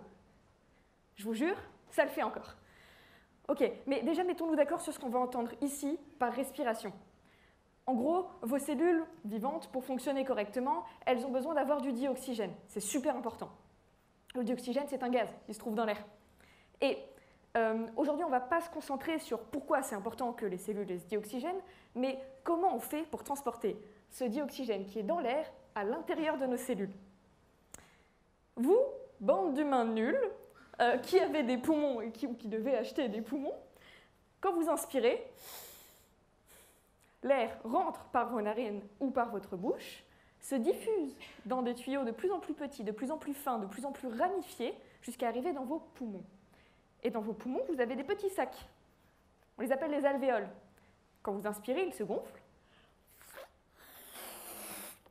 de l'air et ils se dégonflent quand vous expirez. Il faut savoir que le dioxygène, c'est un gaz et que ces gaz, ils ont la petite particularité, voilà, de faire son intéressant, de vouloir être absolument partout et d'occuper tout l'espace disponible qu'ils ont dans un endroit. Ce qui fait que si dans un lieu, vous avez une concentration plus élevée de gaz à un endroit et une concentration moins élevée de gaz à un autre, le gaz va tendre à l'équilibre et à avoir la même concentration partout.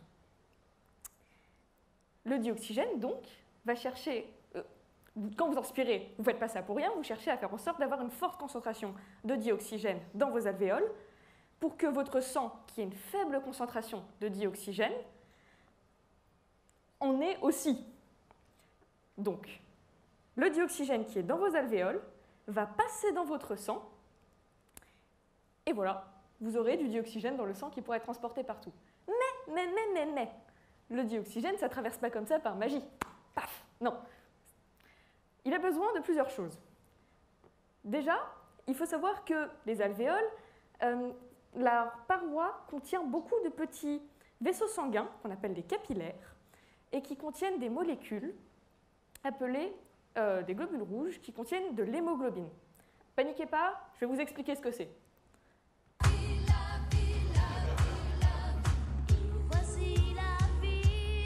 Ok, vous voyez les petits bonhommes là? Ouais, bah, c'est des globules rouges. Et les petites bulles là, c'est du dioxygène. Ces globules rouges, ils contiennent une grosse molécule qui s'appelle l'hémoglobine et qui permet au dioxygène de se fixer très très fort dessus. Et donc ce qui fait que quand le dioxygène a réussi à traverser la paroi des alvéoles, qui je le rappelle est extrêmement fine, extrêmement poreuse, de même que les vaisseaux sanguins très fins, les capillaires, ils peuvent se fixer à l'hémoglobine et paf, transporter dans tout le corps. Alors ça, c'est possible grâce à une toute petite chose supplémentaire, l'humidité. L'humidité à l'intérieur de vos poumons, parce que le gaz, il a besoin d'être dissous pour passer à travers les parois et pour se fixer à l'hémoglobine. Ok, ça fait pas mal de critères. On a vu qu'il fallait que ce soit humide, comme ma peau, j'ai un mucus sur ma peau. Il faut que ce soit très fin, comme ma peau. Il faut que ce soit très vascularisé, donc avec plein de petits vaisseaux sanguins. Ça marche aussi, super. Et il faut que ce soit poreux. Ok, j'ai toutes les caractéristiques. Bon, il y a quand même 2-3 petits défauts un petit peu relous avec ça. Premièrement, il ne faut pas que je m'assèche. Il fait chaud dehors, je ne sais pas si vous avez vu, 30 degrés. Honnêtement, mon mucus, si je ne suis pas dans un lieu humide, ce n'est pas très agréable. Ensuite, ça implique du coup le fait d'avoir une peau fine, que oui, je peux respirer par la peau, mais je suis un gros fragile quand même, parce que tu me touches, j'ai mal. Et enfin, dernier petit problème, celui de la taille. En effet, la respiration cutanée, ça implique une taille vraiment petite.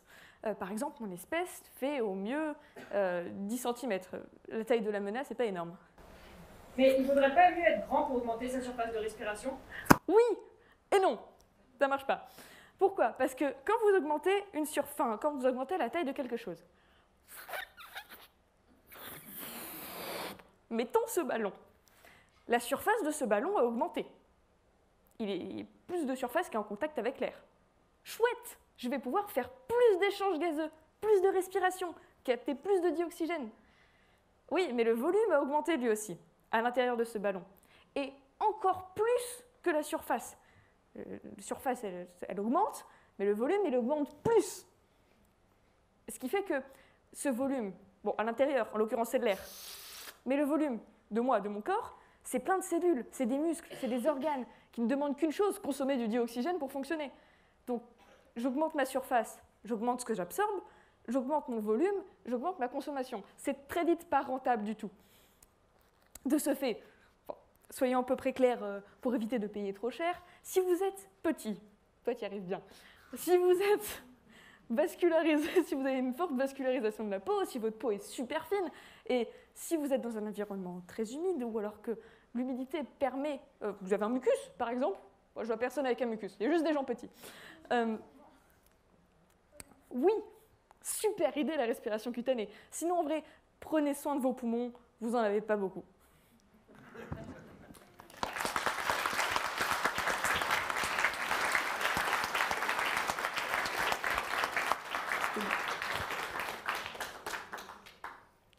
Oui, du coup, est-ce que, par exemple, comme par exemple l'être humain, est-ce qu'on fait encore de la respiration cutanée ou est-ce qu'on en a Oui, un peu... à 1% de votre ça dépend un petit peu des... Enfin bref, ça dépend de manière générale, mais c'est de cet ordre-là à peu près. Les humains, et en fait la plupart des... ce que vous imaginez comme animaux, utilisent la respiration cutanée. Et là, du coup, j'ai parlé de respiration cutanée en disant que la salamandre utilisait la respiration cutanée, mais c'est un petit peu un raccourci facile pour dire qu'elle utilise que ça, en l'occurrence pour cette espèce de salamandre. Mais il y a plein d'organismes qui utilisent plus ou moins la respiration cutanée. Par exemple, une grande partie des amphibiens, comme les grenouilles, comme les salamandres, utilisent pas mal de respiration cutanée, avec une grande variation au sein des espèces. On a aussi pas mal de poissons qui en utilisent, on a des vers qui en utilisent aussi. Et pour les humains, en l'occurrence, c'est de l'ordre d'1%. Pour les oiseaux, c'est moins, parce que tu as le problème d'avoir des plumes. Ça ne facilite pas exactement le truc. Et voilà. Ouais. Je sais que par exemple, l'être humain, on est capable de casser pour faire de l'ATP sans forcément utiliser de dioxygène. Mais est-ce que par exemple la salamandre qui fait de la respiration cutanée a cette capacité aussi de casser du coup des sucres sans forcément utiliser de dioxygène ou de respiration cutanée? Ah, ça je sais pas. Pas grave. Je sais pas du tout, mais je vois pas pourquoi ce serait pas le cas, mais je n'aurais pas de réponse. Merci. Alors, j'avais connu une information. Apparemment, certaines tortues de mer respirent par l'anus. C'est un peu insolite.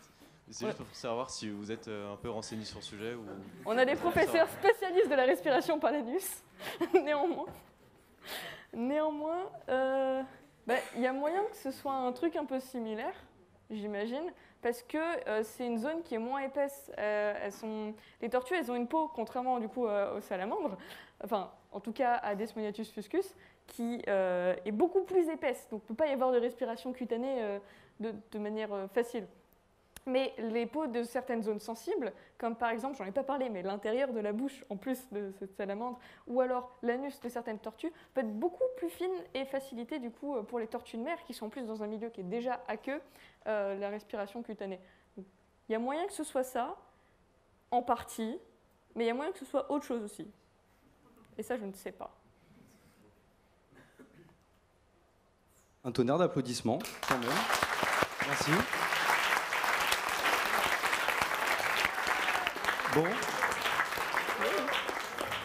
On se rapproche doucement mais sûrement de la fin. L'atmosphère commence à devenir un peu irrespirable. Donc je vous prie d'accueillir question pour une cellule de la Team Cell.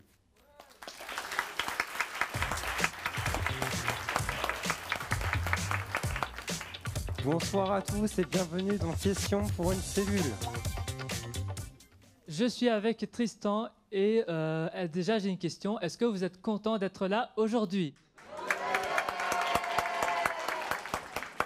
J'ai pas entendu. Vous êtes content ou pas? Parfait.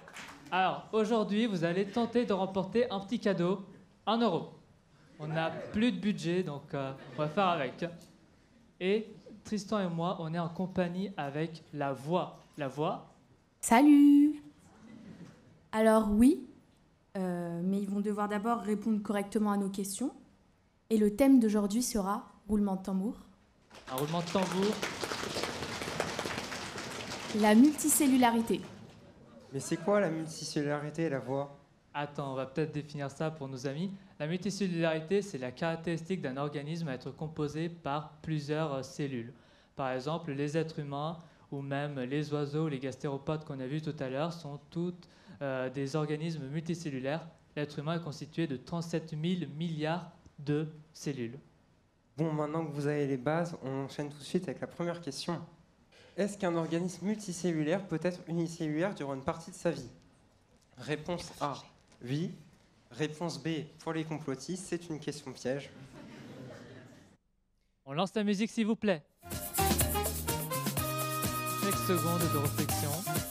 Enfin, si vous n'avez pas vu la réponse. Alors, qui pour la réponse A? Ouais, enfin, vous êtes fort, hein. Qui pour la réponse B? Pas beaucoup de complotistes aujourd'hui. Ok, je vais vous demander un roulement de tambour s'il vous plaît. Et la réponse, c'est la réponse A. Quelle surprise. Vous pouvez vous applaudir.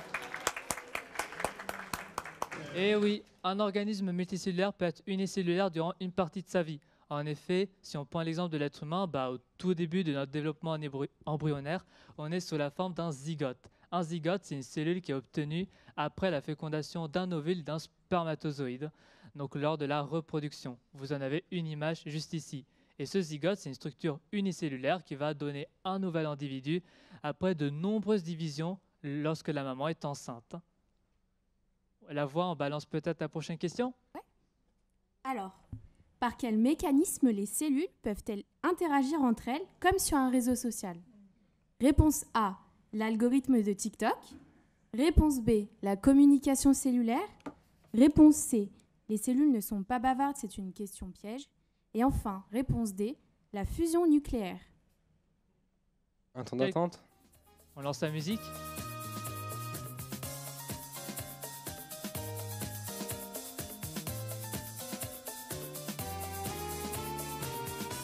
Ok, alors levez la main si vous pensez que la réponse A est la bonne.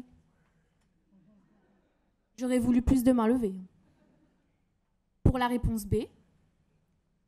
Ok. La réponse C. Les complotistes sont toujours aussi nombreux.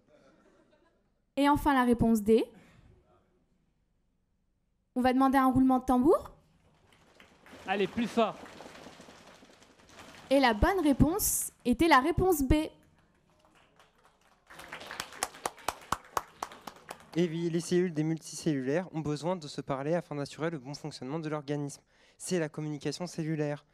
Elle se caractérise par l'émission de molécules messagères par une cellule qui, en réceptionnant ce message par divers moyens, tels que la fixation de cette molécule sur un récepteur, va y réagir. Quand une cellule capte un message, elle peut se diviser, fabriquer une molécule ou bien bouger. Attends. Elle vient d'où cette image? Ah, c'est vrai. Tu fais bien d'en parler parce que cette image, elle vient de notre billet de blog, Procès sous microscope pour finir en cellule. Alors, petite promo, mais toute la promo Bionum a publié 6 billets de blog sur le portail Bionum. Donc, n'hésitez pas à aller les voir pour nous soutenir, s'il vous plaît. Mais mon cher Omar, tu ne serais pas présentateur, serais-tu déjà bourré? Pourtant, BioTV a augmenté la fréquence des spots de prévention sur l'alcool. Non, mais je suis un peu bourré ce soir. On passe à la question suivante? Alors, j'ai dit que l'être humain était constitué de 370 37 000 milliards de cellules. Parmi ces 3 formules, quelle formule se rapproche le plus de ce chiffre? On lance la musique? Faites le calcul, au pire. Qui pour la réponse A? Qui? Ok. Qui pour la réponse B? Qui pour la réponse C? Oh. Ah ouais. Il y a pas mal de gens. Qui pour la réponse D? Bon, d'accord. Un roulement de tambour. Et vous avez tous eu raison. Sauf allez, quelques-uns. allez. Ils sont très forts, ils sont très forts. La voix qui est forte en maths, tu nous expliques? Écoute, on va passer à la question suivante. Hein. Ok, prochaine question. Quand est-ce que la multicellularité est apparue pour la première fois? Réponse A, il y a 1,6 milliard d'années. Réponse B, il y a 2,1 milliards d'années. Réponse C, c'est une question piège. Et réponse D, aujourd'hui. On lance la musique?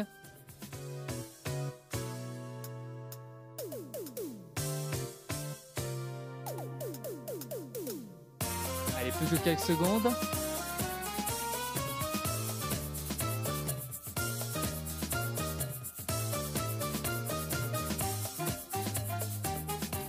Si pour la réponse A.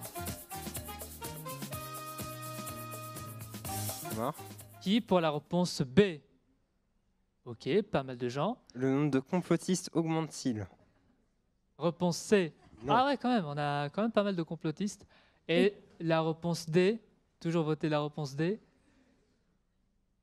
Un roulement de tambour. Et la réponse? Et la réponse B.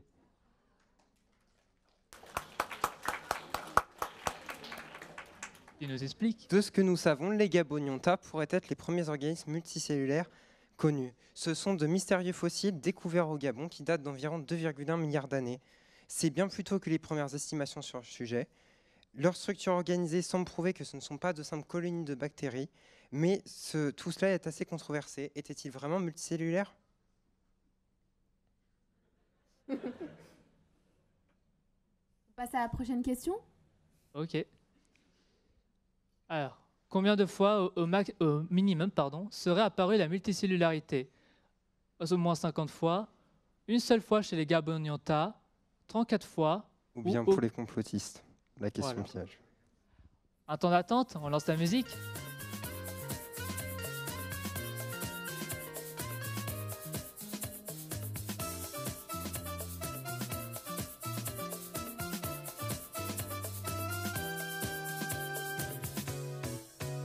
Si pour la réponse A. Qui pour la réponse B? Qui pour la réponse C? Les complotistes? Ah oui. Ah, il y en aura des déçus. Faites un roulement de tambour, s'il vous plaît. Et la bonne réponse, c'est la réponse A, 50 fois. La voix, tu nous expliques? Ouais. Alors, on estime que la multicellularité serait apparue au moins 50 fois au cours de l'évolution. C'est ce qu'on appelle la convergence évolutive. La convergence évolutive, c'est un phénomène selon lequel des espèces différentes, qui n'ont pas d'ancêtres communs, développent indépendamment des traits similaires, que ce soit chez les animaux, les végétaux, les champignons et même chez les algues brunes et vertes. La multicellularité est ainsi apparue de manière différente. On balance la prochaine question. Alors, dans la multicellularité, que signifie division du travail? Réponse A. Chaque cellule possède une copie différente de l'ADN pour assurer des fonctions variées. Réponse B. Les cellules se répartissent les tâches de l'organisme en se spécialisant. Réponse C. Les cellules se divisent pour être plus nombreuses et avoir moins de tâches à effectuer. Ou réponse D. La division du travail, c'est une expression inventée et donc une question piège. On lance le temps d'attente.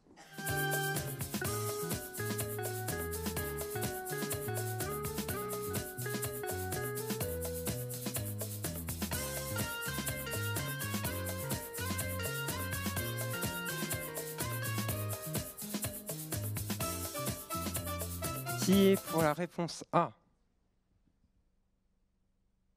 Personne. Qui est pour la réponse B? Ah, c'est différent, là c'est la majorité. Qui est pour la réponse C? Ok. Et la réponse D, les complotistes, levez la main. Ok, c'est bien. Autant de complotistes. Un roulement de tambour.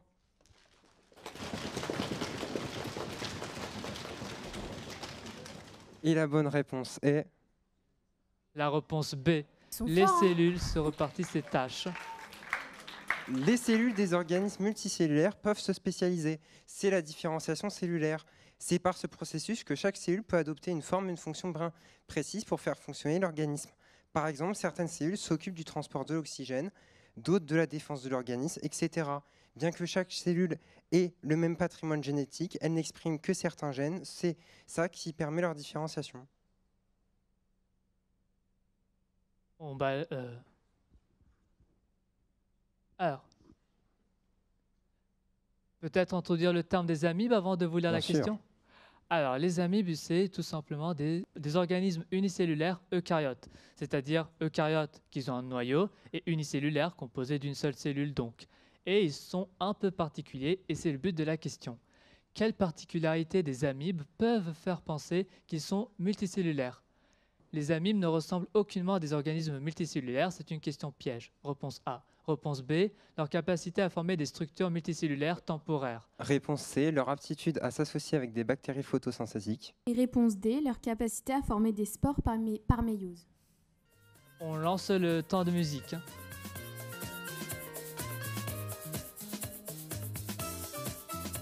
Allez, c'est l'avant-dernière question. Et cette fois-ci, on commence par les complotistes. Qui pour la réponse A? Les complotistes, levez la main. Ok, je suis fier de vous, les complotistes. Qui pour la réponse B? D'accord, la Qui pour la majorité. C?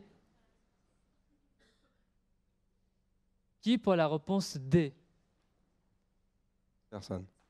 Ok, un roulement de tambour et on découvre la réponse. Allez, plus fort, plus fort. Et la bonne réponse, c'est la réponse B.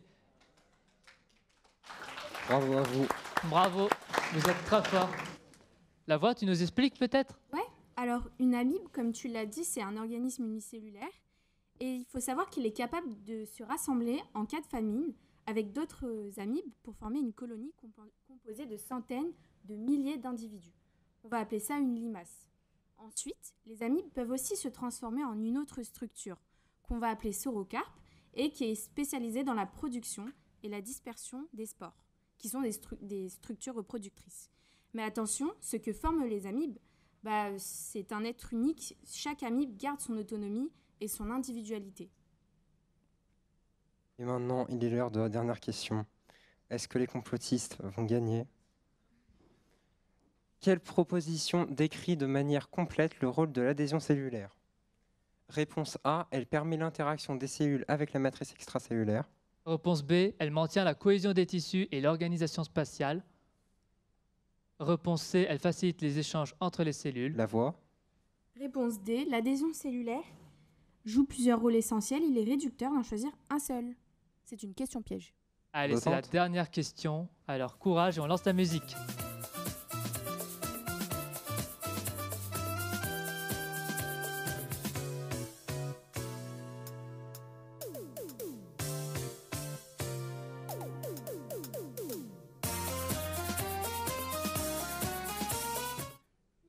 Qui pour la réponse A? Personne. Qui pour la réponse B? Une personne. Qui pour la réponse C? Deux personnes. Qui pour la réponse D? Les complotistes. L'unanimité. Allez, un dernier roulement de tambour, c'est la fin. Connaissent. Plus fort, plus fort. Et la bonne réponse, c'est la réponse D. Les complotistes ont gagné. Mesdames et messieurs, voici la preuve en direct que la Terre est plate. Notre émission va se faire bannir, je pense. Alors effectivement, l'adhésion cellulaire elle joue plusieurs rôles essentiels. Alors, pour vous expliquer rapidement c'est quoi, l'adhésion cellulaire, c'est un peu comme une colle entre les cellules et leur environnement. Alors, ça sert à quoi? Ça permet d'assurer des tissus qui sont solides, organisés et dans lesquels les cellules peuvent communiquer entre eux. C'est le cas, par exemple, des muscles ou de la peau où il faut une certaine solidité et les cellules peuvent communiquer entre elles. Donc, la bonne réponse était la réponse D. Elle joue plusieurs rôles. Et voilà qui conclut cette émission. Retrouvez-nous demain, même heure. Attends. On leur demande avant s'ils ont des questions, non? Mais tu ne vois pas que les gens sont fatigués? Tu crois vraiment qu'ils vont avoir des questions après ça? Je pense que c'est nous qui sommes tu sous-estimes notre public. Est-ce que déjà vous êtes fatigué? Réponse mitigée quand même. Un peu quand même. Hein. Mais on peut leur accorder leurs questions. Alors, c'est parti pour le temps de questions. Oui? Alors, tout à l'heure, vous avez montré les différentes grandes familles d'êtres vivants. Mais du coup, pour ce qui est des bactéries, est-ce que elles font partie du coup des êtres multicellulaires parce qu'il y a aussi des colonies? Est-ce que... Voilà, c'est juste ça. C'est par rapport aux bactéries. Est-ce que vous les considérez... Est-ce qu'il y en a qui font partie des êtres multicellulaires? Parmi les êtres multicellulaires. Les bactéries, par exemple les colonies de bactéries ou les grandes familles dans les bactéries, est-ce qu'il y en a certaines qui font partie des êtres multicellulaires? Alors, à notre connaissance, il n'existe pas de bactéries multicellulaires. Et rien n'est exclu d'en découvrir un jour. Vous avez employé le terme de colonie, mais le terme de colonie un organisme qui va se regrouper sous forme de colonie ne pourra pas être considéré comme un multicellulaire, et c'est ce qu'on a par exemple pris le cas de l'amibe, qui pourrait faire un peu des sortes de colonies, mais on le considère toujours comme unicellulaire. D'autres questions?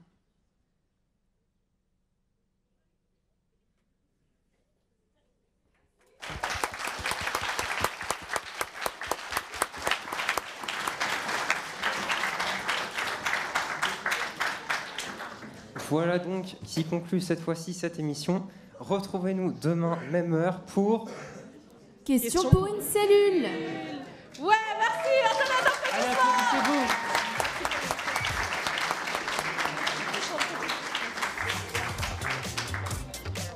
Eh bien, merci d'avoir été concentrés jusqu'à la fin. C'était un plaisir. Vraiment, j'espère que le plaisir était partagé. Eh bien, à présent, on va passer à la fermeture parce que, et oui, il y a une fin à tout. Et pour ça, j'invite la team Orga à venir sur scène et faire le discours de closing. Coucou. Alors, on espère que tout vous a plu et que vous avez appris quelque chose aujourd'hui. Donc, je suis dans la team organisation avec Manel et Maxence que j'invite à me rejoindre. Allez. On est là.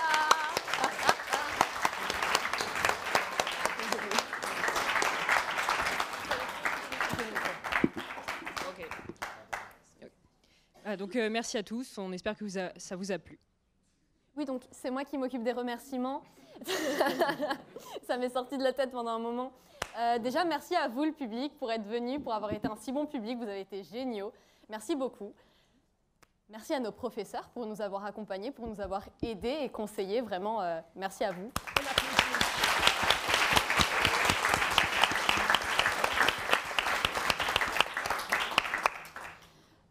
Et merci à Louison qui est à la régie, au son et à la vidéo et aux lumières.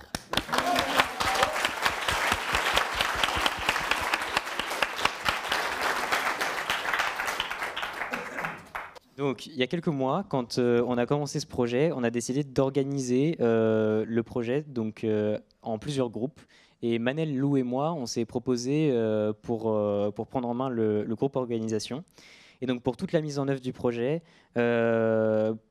donc pour remercier ces différents groupes, on va les appeler un par un et j'espère que vous allez leur faire un tonnerre d'applaudissements. Et je vais laisser la parole à Manel qui a géré le groupe communication et le groupe direction artistique. Ça, il marche. Je vais vous présenter les membres du coup de la direction artistique pour commencer avec Tashfa. Merci beaucoup.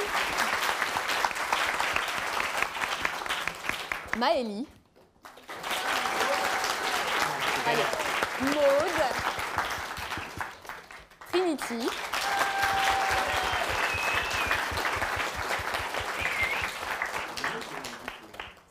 petit remerciement à elle pour s'être occupée à 4 de toutes les affiches que vous avez pu voir dans l'entrée. C'était génial. Merci beaucoup. Elles ont fait un taf de malade. Maintenant, pour la communication, j'appelle les deux Gabriel, s'il vous plaît. Oui, ouais.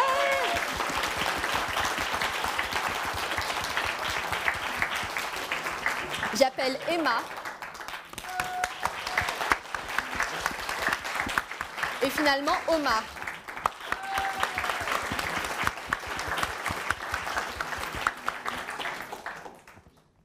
Pour la communication, je les remercie d'avoir pris en charge la communication avec la promo, avec les comptes Instagram et TikTok, et de s'être occupés de faire des textes qui enjolivaient tous nos billets et notre événement, pour vous et les autres.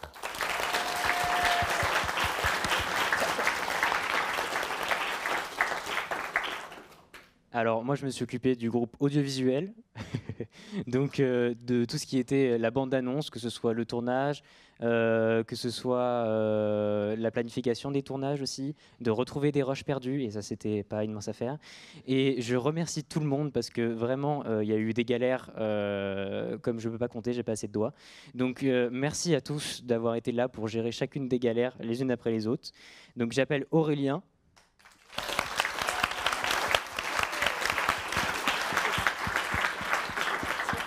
J'appelle Luce aussi.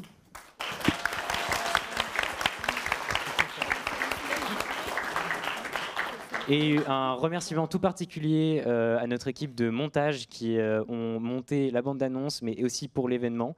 Donc Suzy.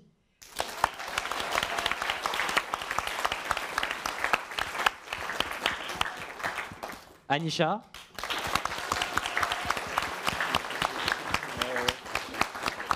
Et Tristan.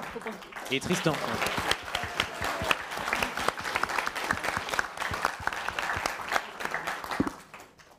Alors moi, j'ai organisé le script de l'événement, c'est-à-dire le script de la bande-annonce surtout, que vous pouvez toujours retrouver sur les réseaux sociaux. Donc j'ai fait ce script avec Anya.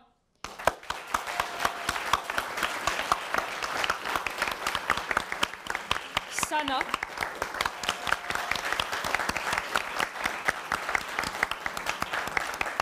Élise.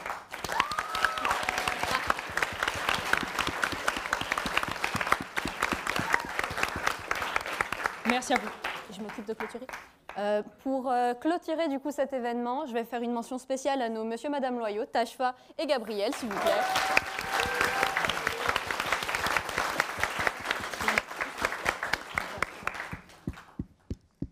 Je vais aussi citer le groupe d'organisation du coup avec Lou et Maxence. Et moi-même. Et moi-même. Allez, c'est un petit salut. Et une deuxième fois. Et c'est tout.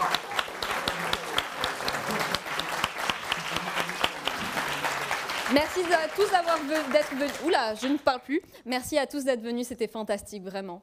Vous avez été un public génial. C'est vrai. Et merci d'avoir pris le temps. Merci.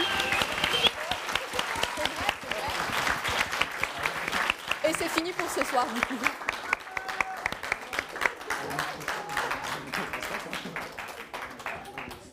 Merci, bye bye.